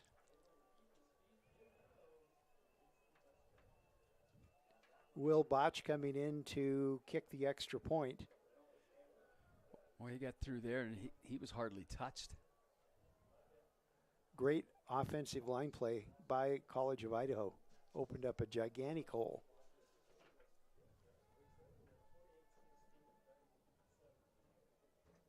Kick is up.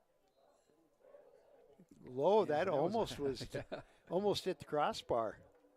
But it was good. It was good. That's all that counts. And it's 28 Bulldogs, 17 College of Idaho, back with the kickoff after this on the Bulldog Sports Network.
Back at Bulldogs Stadium, and it's like we talked when we were off air, College of Idaho is too good to not do anything. Yeah.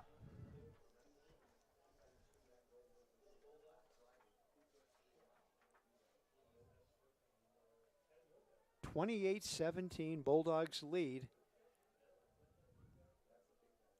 5:36 remaining in the third quarter. Lots and lots of football time left.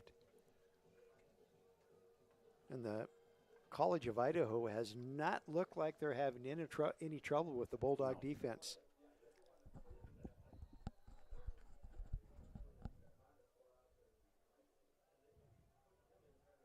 Another last-second win by somebody. I think that one's going to go into the end zone and through.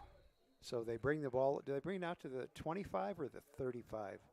With all the rule changes that came. Should come to the 20, 25.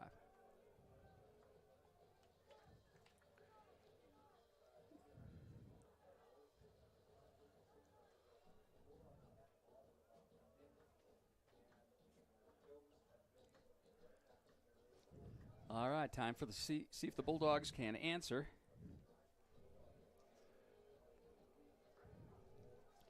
Jake Humphrey in the backfield with Polandri. Looks like Norse and Kirkley out to one side.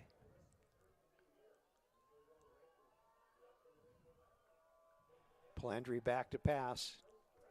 Oh, and it's to Shipley. Shipley, big gain. 1st and 10 Bulldogs from their own 25 to the 42. Nice little kit. 17-yard pickup. How can I trust you adding stuff up? You're an English major. That's true. That's true. Eli Norse has been awfully quiet. I'm just hinting.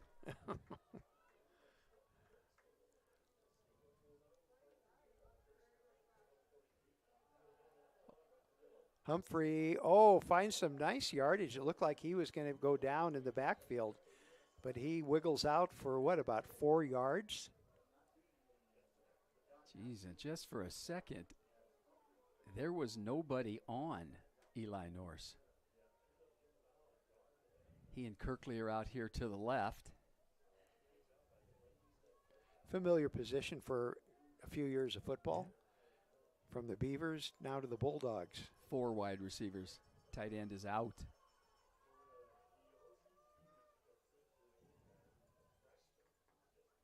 Polandri back to pass. Here comes the rush.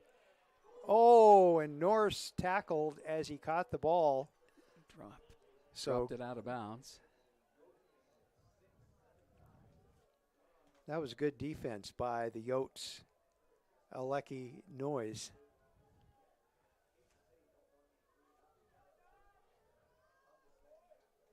So 3rd and long for the Bulldogs.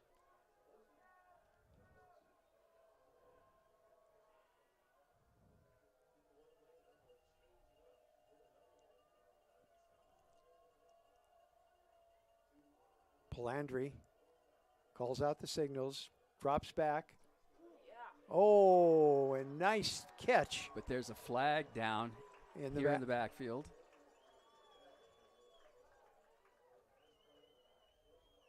Polandri, the way he's walking, he knows it's against the Bulldogs. Holding.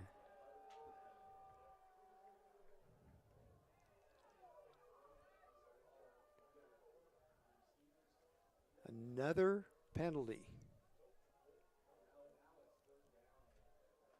3rd and a trip to Melrose almost. The 34, and they have to get all the way to the 48.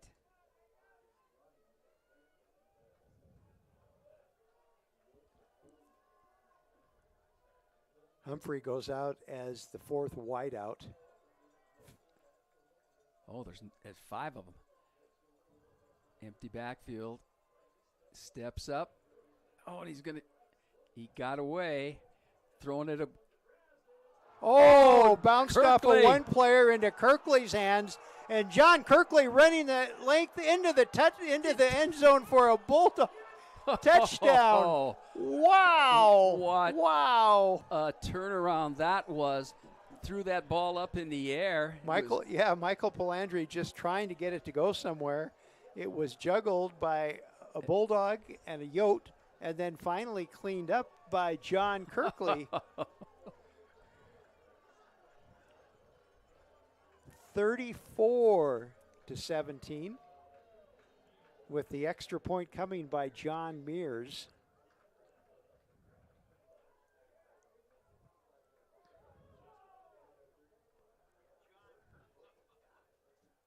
Kick is up. Kick is good. And the score, Montana Western 35, College of Idaho 17. 3:39 left to play in the third quarter. Back with more Bulldog football on the Bulldog Sports Network.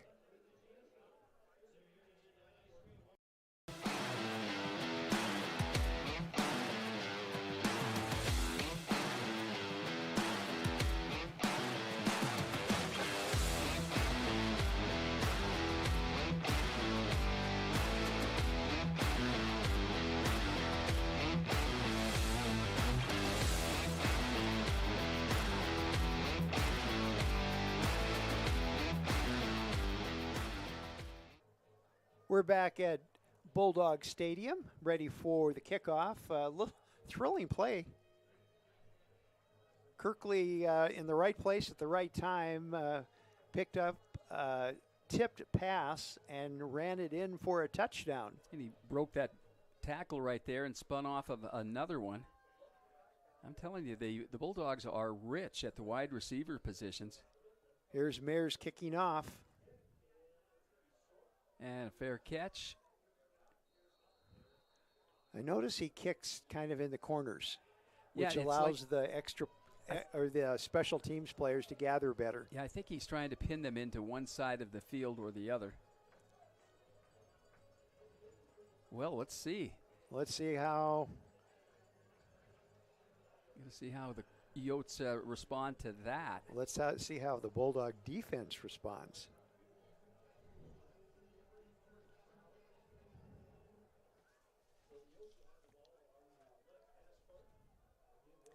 James Oakes and Keegan Mufich in the middle, linebackers. Fitzgerald kind of in a defensive end spot. And Andy Peters, and we've got a flag. I think it's going to be a holding call. Yeah.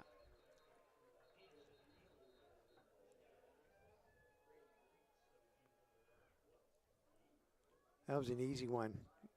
One of the blockers that was trying to spring Peters around the corner grabbed some jersey. That's one way to hold him back. Yeah. Looks like Keegan Mufich, maybe he's Butte tough. Oh, he'll play through that.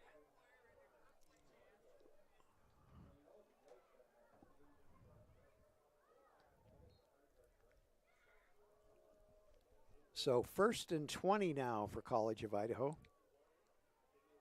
And they're down at their own 15-yard line.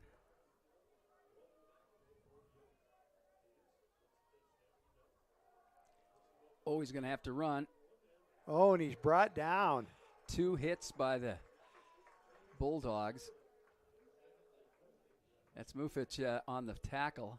And Noah Rimmer in on a stop for Montana Western. Yeah, and Rimmer, a 6'3", 270-pound senior nose tackle from Saratoga, Wyoming. did he pick up a couple of yards? Well, they're saying none. Oh, yeah, he's back in the 50. Peters back to pass. More Bulldog pressure. Oh. And way over the head of the intended receiver. Bulldogs supplying the heat. Rimmer in on that one again.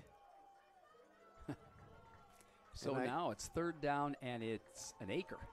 Rimmer and Tyler Walker were in on forcing Peters to get rid of the ball way before he wanted to. 2:33 left to play in the third quarter. And let's see what Andy Peters has rolled up his sleeve. Back to pass. Got a man open. Oh, right through his hands. Yep. Right through his hands. And Aiden Prado on the coverage and helped the receiver up. Yeah, Tommy Hauser So was the intended receiver there. A good defensive stand by the Bulldogs. 2:27 remaining in the third quarter. Bulldogs lead 35-17 over College of Idaho.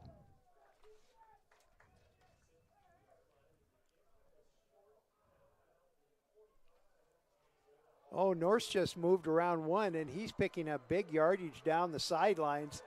Is he going to score? He is going to He's score. going to score. Eli Flag Norse. down. They're going to call that one back, I think. Oh. That was a great punt return by Eli Norse, but lots of flags. Yeah, that's.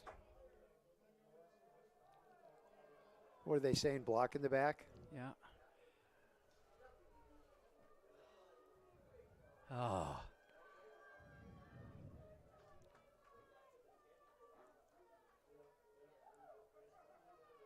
So the Bulldogs pushed all the way back to the 44-yard line where Norse caught it the first time.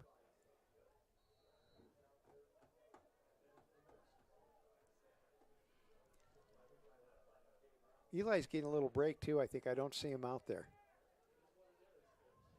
Pete Gibson back as a running back.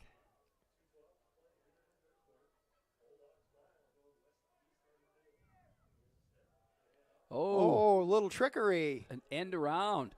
Oh. Didn't pick up much. No. College of Idaho was ready for that one. Yeah. Good defense by College of Idaho. Palandri kind of threw a block. Yeah. Well, more, I think he just stepped in front of stepped somebody. right in front of him. To me, Yeah. that's a good block from a quarterback. Tanner Steele was the one that forced that out of bounds for the Yotes.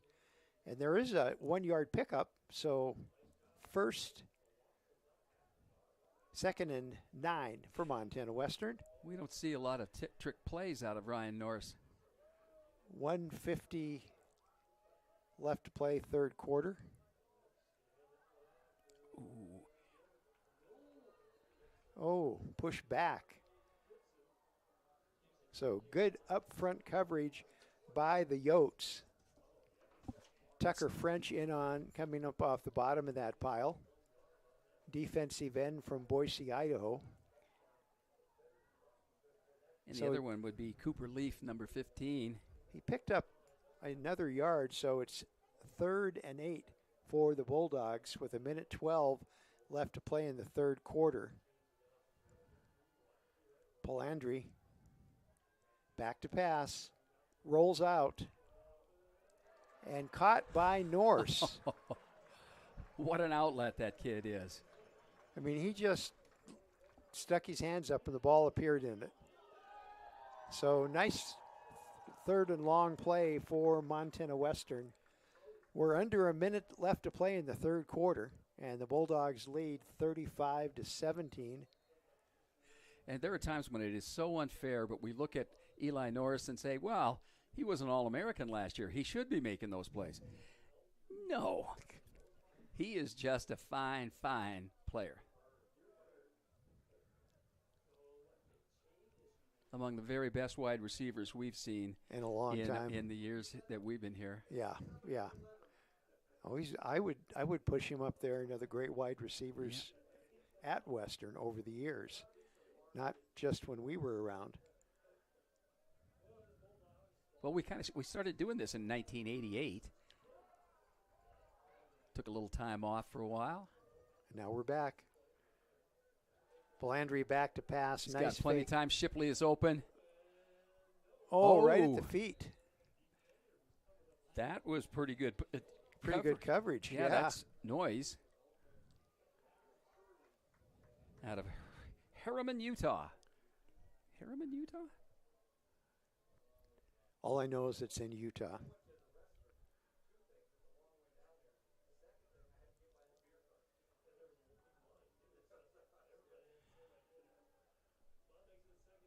So 2nd and 10 now for the Bulldogs. Ball marked at the 36. Palandri, quick out. Almost picked off. Oh, the College of Idaho back read that one. They knew what was going to happen, and it just wasn't meant to be. So now that brings up 3rd and 10 Bulldogs. Back in the lineup is Kobe Tanioka. And 2 wide receivers split to the right, 2 to the left. And Pete Gibson, the lone running back. Palandri, quarterback in shotgun.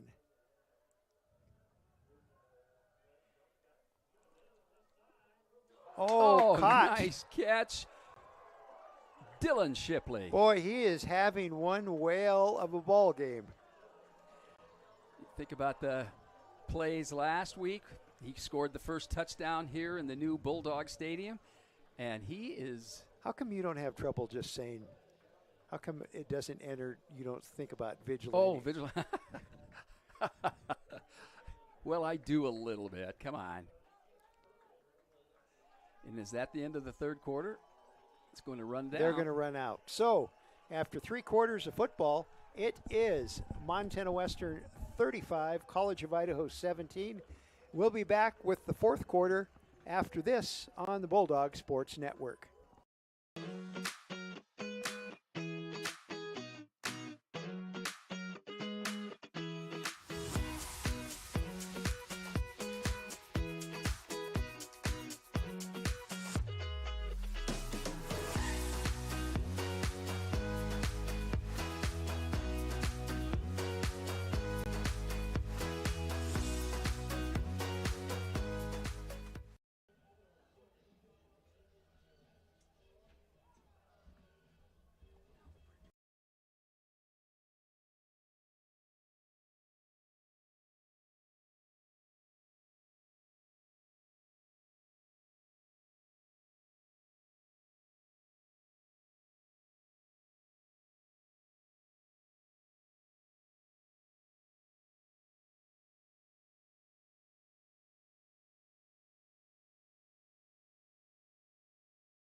Back to Bulldog Stadium. Bulldogs with a 1st and 10 on the College of Idaho 20-yard line. Palandri back at quarterback. Oh, and Pete Gibson. Oh, and we've got a penalty right at Gibson's feet. Holding. Oh, my goodness.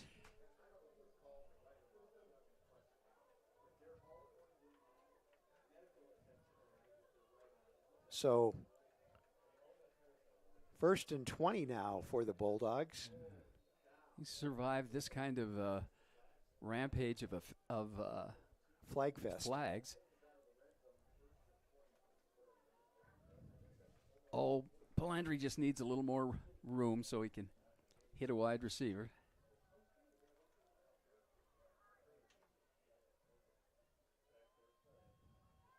Palandri rolls out. Oh, here comes a blitz. And here comes a pass by Shipley. Whoa. Oh. Pushed out of bounds, but there's no flag called. Eli Norse was doing his best official imitation.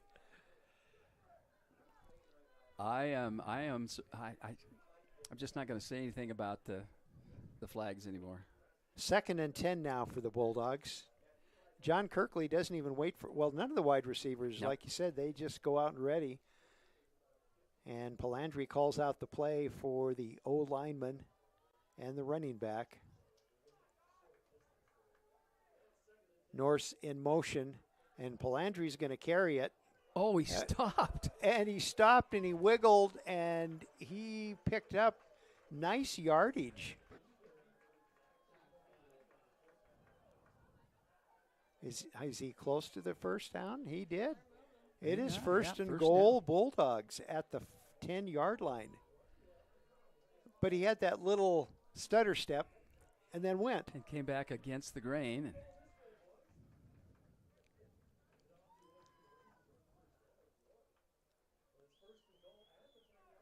so first and goal from the 10-yard line. Bulldogs. has he got Gervin in the backfield? Well, he's got your buddy Kahanaho back in the backfield, and the Curvin all the way down to about the 2 yard. Is that Curvin or no? Oh no. Yeah, it Curvin down to about the 2 yard line, and a great block by Luke Kahanaho. Kahanaho. And Rocco Bakari also, he flattened a coyote.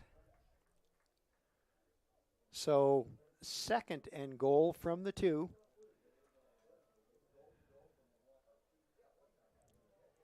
Boy, we're right down to the 1 yard line, I think. Yeah. I'm just going to take it in. Well, I think Palandri listened to you, but he's stopped. in. He's in. Palandri with the Bulldog touchdown, and that ups the score to 41-17. You have great eyes, because I thought he was stopped on the 1 yard line. Cost me $7,000. Yeah. I told you I had an eye exam a couple of weeks ago, and Doug Krager said, read the bottom line. And I read the advertisement at the bottom of the chart, and he goes, oh, get out of here.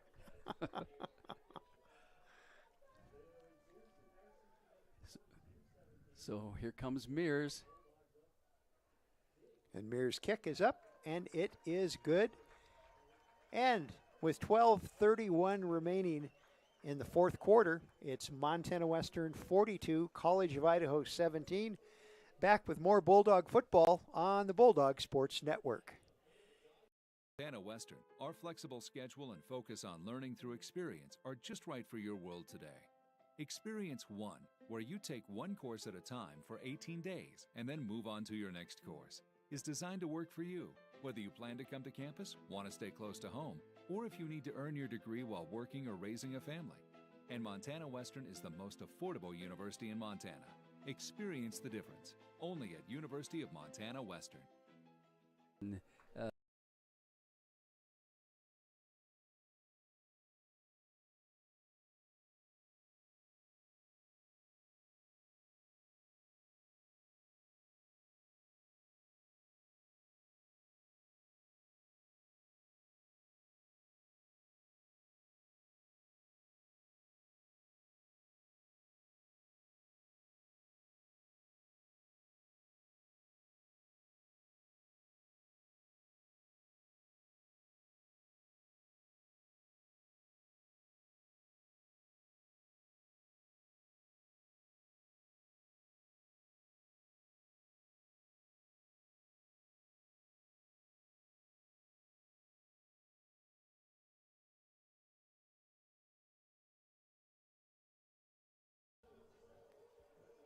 So Eddie DeWert is kicking off for the Bulldogs.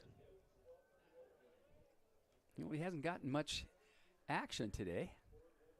He's a Cutbank Wolf. And the Wolves, I believe, welcome back a long-time football coach who came back after many, many years. And I'll bet you it won't take long for the Wolves to be one of the top teams up there on the High Line. Who is that coach? His name was Peters, I think, but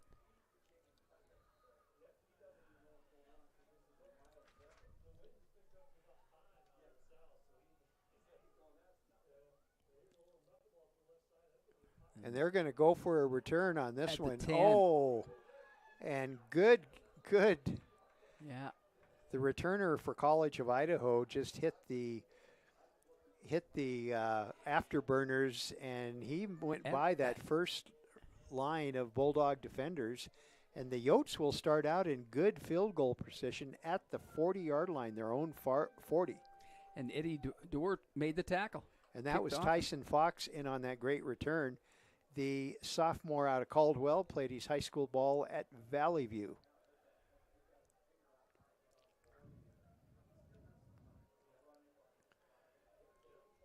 Peters. Oh, he's got him open. Oh, nice coverage by the Bulldogs. That's Braden Swank, 0. And there was some good protection by the College of Idaho offensive line. They gave Peters a whole bunch of time to throw. Bulldogs taking a little time trying to get organized here. 2nd and 10 now for the Yotes from their own 40.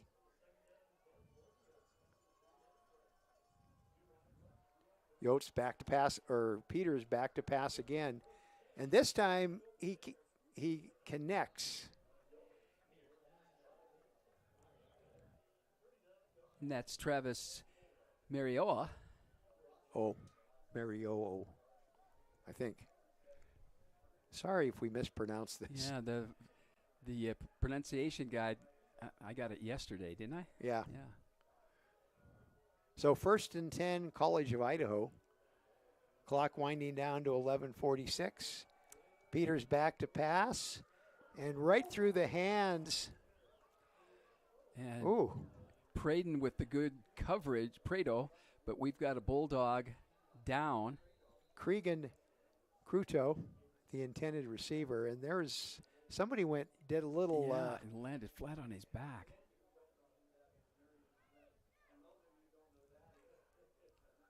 And, of course, we never speculate on the seriousness. Unlike a lot of people during COVID, did not get a medical degree in Facebook or Google. No, I didn't either. That's J.K. Shipley, number 6. And I think he just probably had the wind knocked out of him because he came down hard after the little flip. All the way from Moultrie, Georgia. So 2nd and 10 now for the Yotes. Clock winding down to 11:42. You think Peters is going to go after the receiver that just replaced Shipley? Yeah.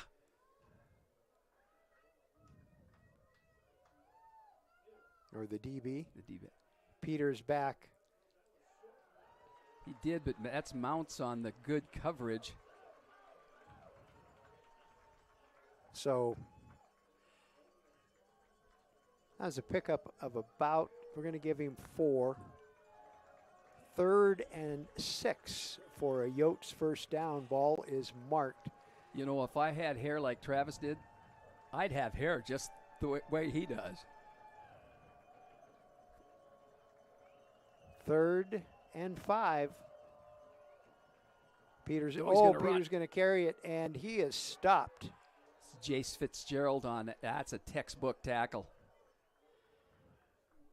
Well, Jace Fitzgerald, you know, all the Beavers come from that Terry Thomas School of Coaching. Yeah. And they stress the fundamentals. And, you know, after Terry left and Nordahl took over, a couple of state championships. And now Zach McRae has one. has his own state championship from last year. Okay, we have the backup quarterback in, Caden Young, going for it on 4th down, 4th and 2. Young, and he's going to run it. And he picks it up. Nice block.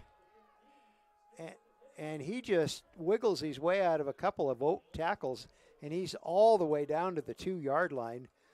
So the Yotes convert on 4th down and bring it 1st and goal.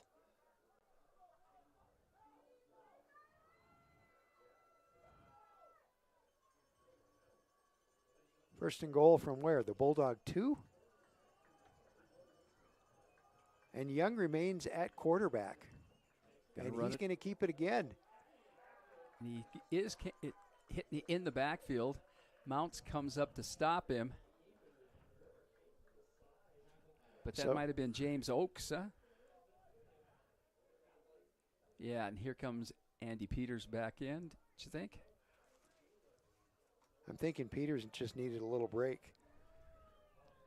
It's got to be warm down in the field. 71 doesn't sound like much, but when the sun's beating down on you, it is. Peters. Big push. And stop. And no touchdown. Or do they call a touchdown? I guess they called a touchdown. I did not see an official's arms go up in the air. I didn't either. I have, and nope. Back in the game is Caden Young. And he'll probably rush it in. Try to rush it in. Hunter Gilbert in the backfield with him, and here comes Young, and he stopped again. Young is stopped again, so great surge by the Bulldog defense. Tyler Walker there, whole bunch of Bulldogs. Noah Rimmer there, and probably a couple of linebackers for good measure.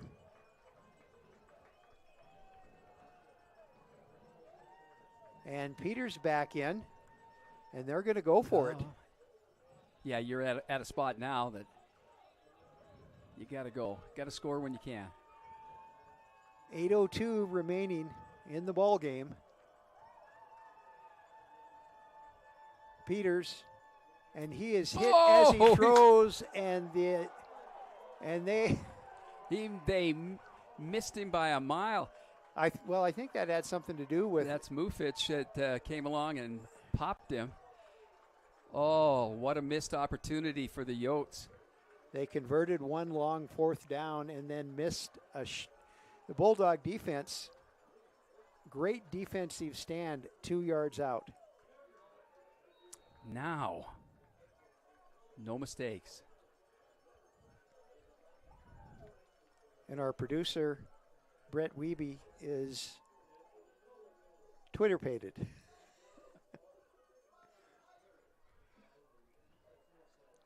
Eli Wells. Eli's a big man. He's a 6'2", 320-pounder. Timeout. Yeah, somebody got screwed up and was still in. They had 12 guys on the field. So smart play by Palandri. And Ryan Norris, he's also yelling.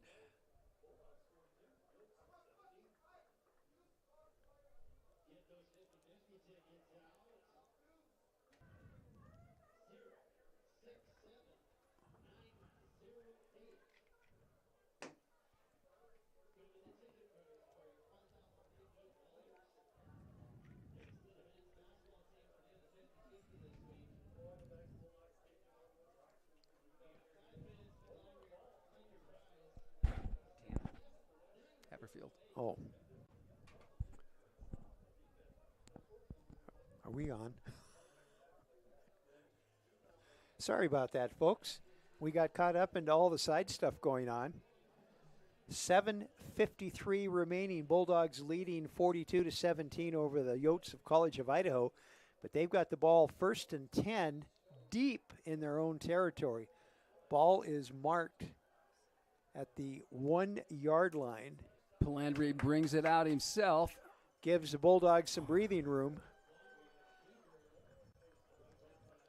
Love the RPO of both quarterbacks. You can't, you get them trapped in the backfield thinking you're going to get a sack, and all of a sudden they're gone. They're gone.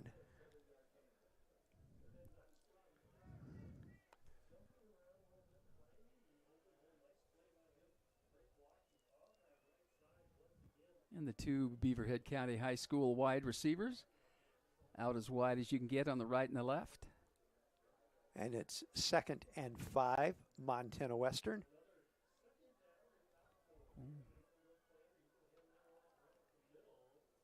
I think that was Humphrey. Not quite to the 10-yard line, though. Got to get out to at least the 12. So 3rd and 3. Well, now they moved a little closer. We'll say 3rd and 2 for the Bulldogs. 6:48 remaining. Bulldogs lead the Yotes 42-17.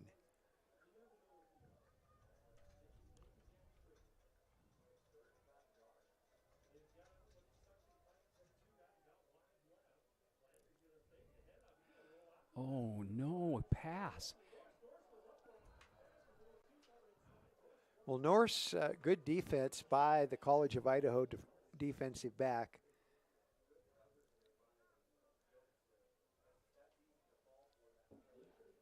So Eli, excuse me. I was going to say the Bulldogs forced to punt now. Eli Norris was the intended receiver.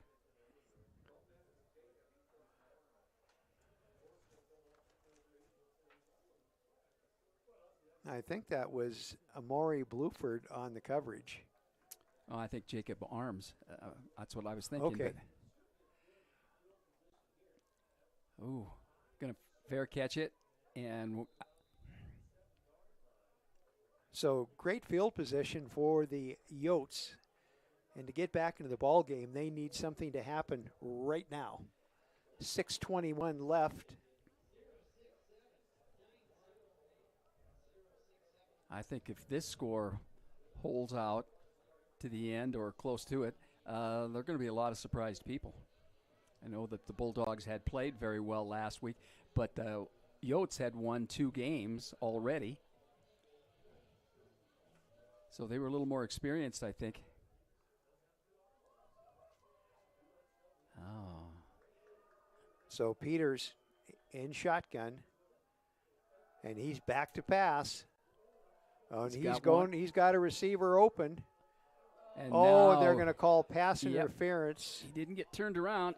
The ball hit him. He needs to look at the ball, and that was J.K. Shipley. So that'll give the Yotes a first down and another penalty. And one that we could see. That's pretty obvious. Yeah. Well, that moves it down to the 32-yard line of the Bulldogs.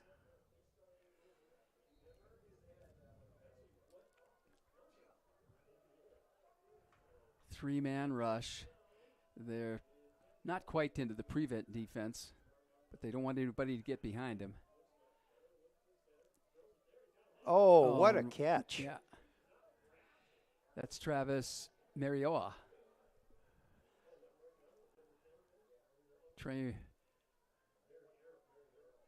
And just like that, the Yotes are back in the red zone of the Bulldogs. So Bulldog defense with their backs up against the wall.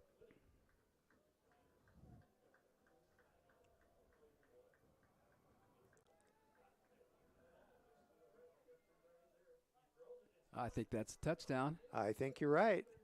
Right across the middle, slant. That was that bunched, 17 for College of Idaho, which was Caden Newman. I bet you they're going for 2. Huh? Oh, yeah, they didn't. Second and goal. They didn't make it in. Didn't make it in. I was going to say they didn't put any points up. And the officials didn't raise their hand.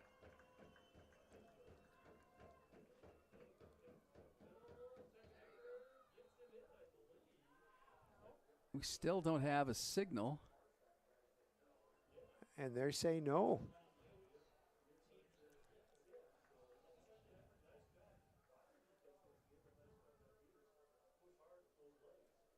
Is there a penalty?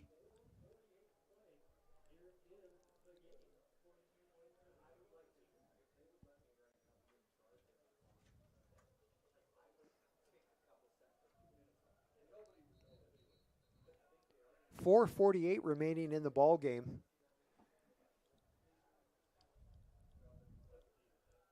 They actually lost a yard or 2 on that last play. Peters in shotgun, and he's going to roll out, look for a receiver, and deep in the back. Oh, yep. Nice play by the Yotes on that one, getting themselves closer. 42-25?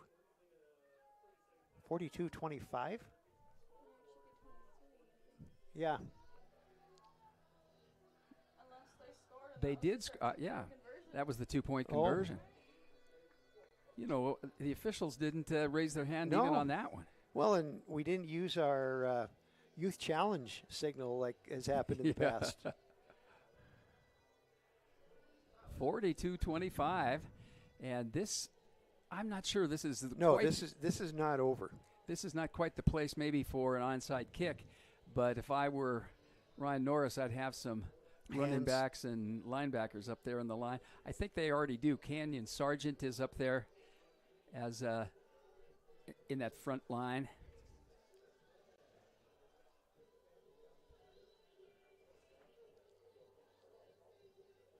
Tate and Els will be out there. Yeah, they have hands up front. Yeah, Eric Buck.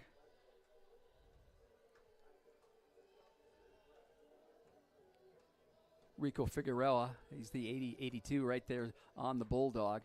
He's a wide receiver. So it looks like he's setting up the way that they are Troy for an O'Neill. onside kick. Oh, and a timeout is called.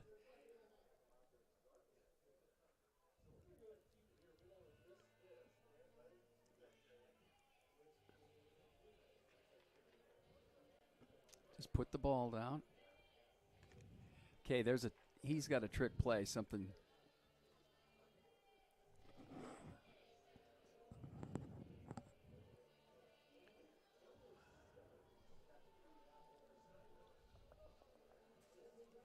Well, when you put the Yotes inside the Bulldog 50, you're flirting with disaster. Yeah. And that's happened twice. The Bulldogs held on a 4th and goal, but then the next time around, the Yotes scored. And here comes what everybody is saying in the stadium, maybe? An onside kick attempt. Yeah. Good cover, good cover. Hey, and now it looked to me, is that Jace Fitzgerald on the recovery? I believe it was. Yeah. See, what usually when they line up here, 5 of them have the responsibility of blocking as hard as they can anybody beyond 10 yards. And there's one guy that's told, try to recover the ball. You recover the ball. And, of course, he hit it too hard, and the Bulldogs covered it right away. Well, I'm sure they work on that in practice. Yeah.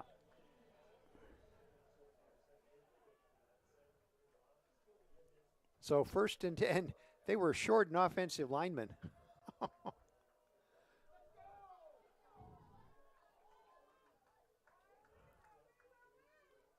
Palandri's going to keep it on himself, and he stutter steps for yardage.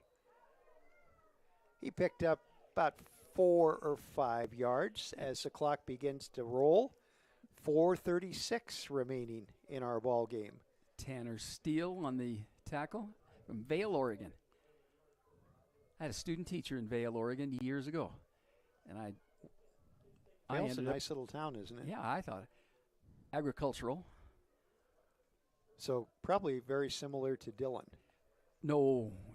It's got we're in the high desert. That's certainly not. So 2nd and 7 now for the Bulldogs. Hand off to Gibson, and Gibson rumbles down to the 35-yard line. He's brought down by Chase Brown. Brown out of Salem, Oregon. 3:48 left to play. Palandri looks to the sidelines for the play. And he's slowing things down. They're using up as much of the clock. Maybe be doing it around 4 seconds left to go. Oh, this is a little close. Palandri's got his eye on the game clock, yep. Palandri back to pass, chased out of the pocket. And he is sacked all the way back to the Bulldog 45-yard line. Great rush by the Yotes. Willie Nelson, number 47. And I believe Tucker French was in on that stop, too. And Michael Palandri's a little mad at himself.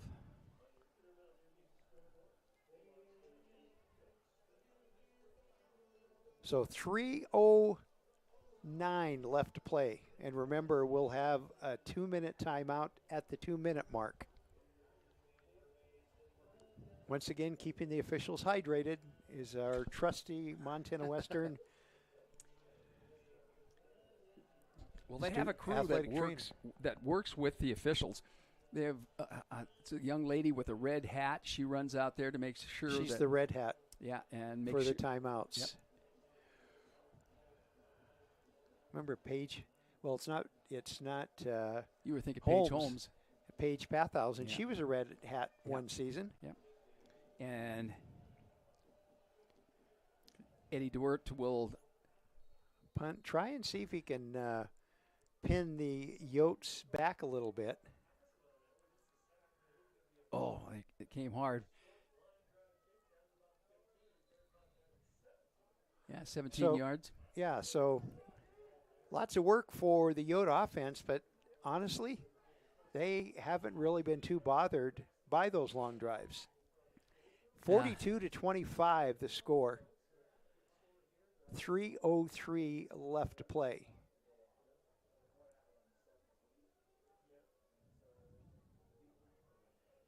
Each team, it looks to me like both teams have 3 timeouts left.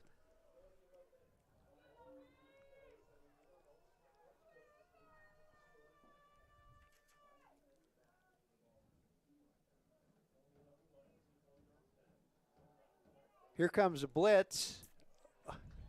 And switch over to offense. Keegan Mufich. He was coming pretty hard on that. Right up the middle. It was kind of a delayed blitz, too.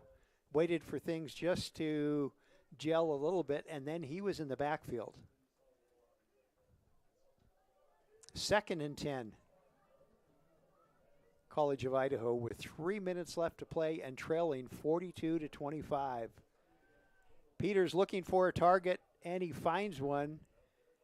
Mariola. And I think he's got a first down. He's the go-to receiver for the Yotes in this ball game. So 3rd and short. We'll call it 2. And he got it out of bounds. Cale Van Kampen in for the Dogs, number 44, the linebacker spot. And he goes right back to him again for the first down.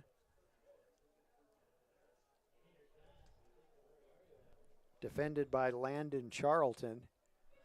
Keegan Cruto is just out there to force Braden Swank back. And then so Peters back to pass now at quarterback draw, and he's stopped after 4 yards. And was there a fumble? No. No, they can't call it. Sounds good.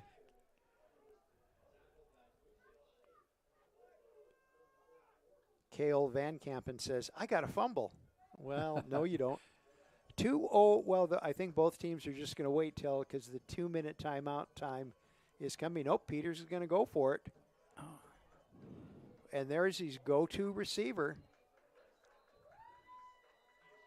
First down. And we have timeout. So with a win at 55 left to play, it's Montana Western 42, College of Idaho 25. We'll be back with more on the Bulldogs Sports Network.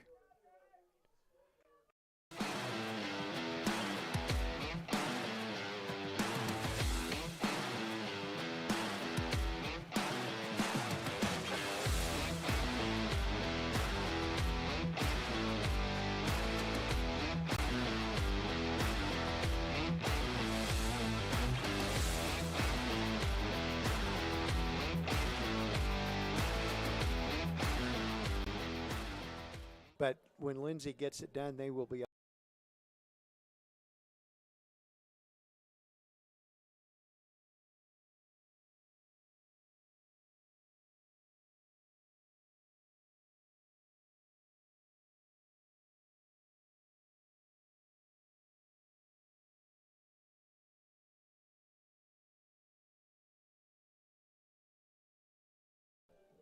A minute 55 left to play. And the Yotes with the ball at their own 42, trailing 42-25. Both teams want to play, but the 2-minute timeout is still lingering on. And now we're ready to play. Red Hat races off the field. Usually it's one of the student athletes who acts as a Red Hat. I don't know, but they had to buy her a hat last week. Peters back to pass. Good defense. Overthrew. And now we've got a flag down here in front of Ryan Norris. Oh, and they're going to call a pass interference call on Shipley. No, they're calling it on Swank.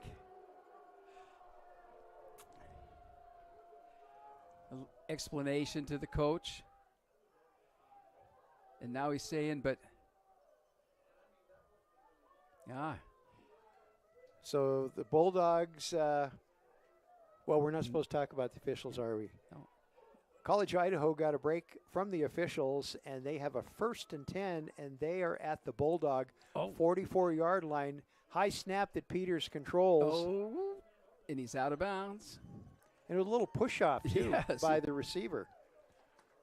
Well, Braden Swank is not the strongest guy. He's not very big. He's not really husky or anything, but he is the best cover guy we have. He's 5'11", 170 pounds. 1:44 left to play. Somebody had to pick up their mouthpiece. Get that mouth guard.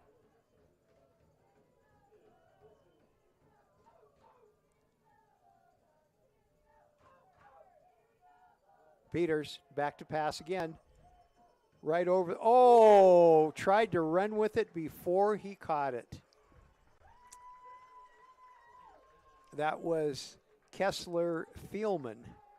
And he was already seeing a first down or maybe a touchdown before he started to run.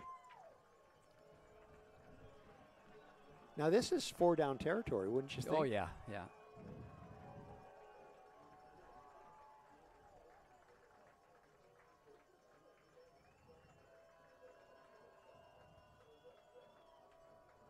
Peters back to pass.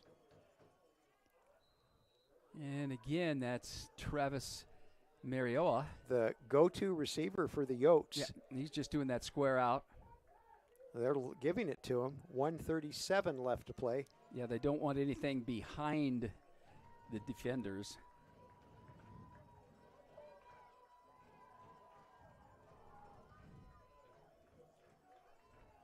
So 4th and 3 for the Yotes.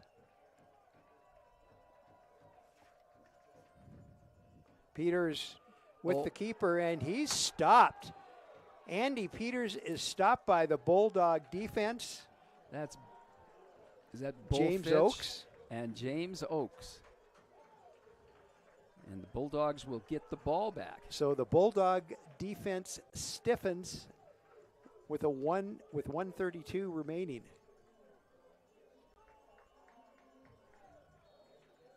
We've already been told that they aren't going to get a stats here at the end of the ball game because of some technical difficulties.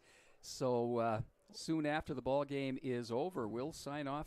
Well, I remember when Mick Dennehy said, the only stats that are important are the numbers on the scoreboard when the game's over. Yeah. Palandri still the quarterback. Seth Shook out as a wide receiver. And Palandri around the corner, and he slides inbounds to keep the clock running. There's a veteran quarterback.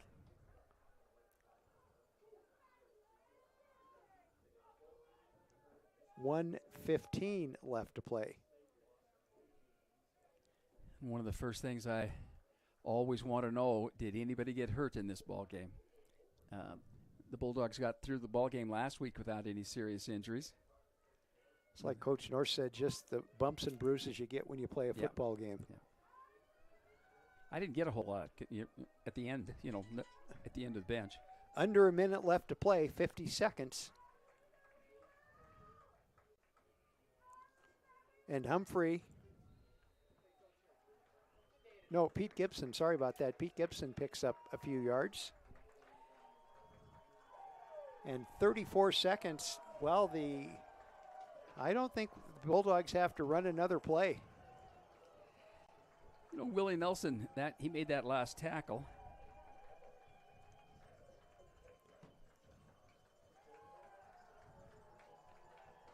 And I will tell you, I'm a little bit surprised at the spread of the final score.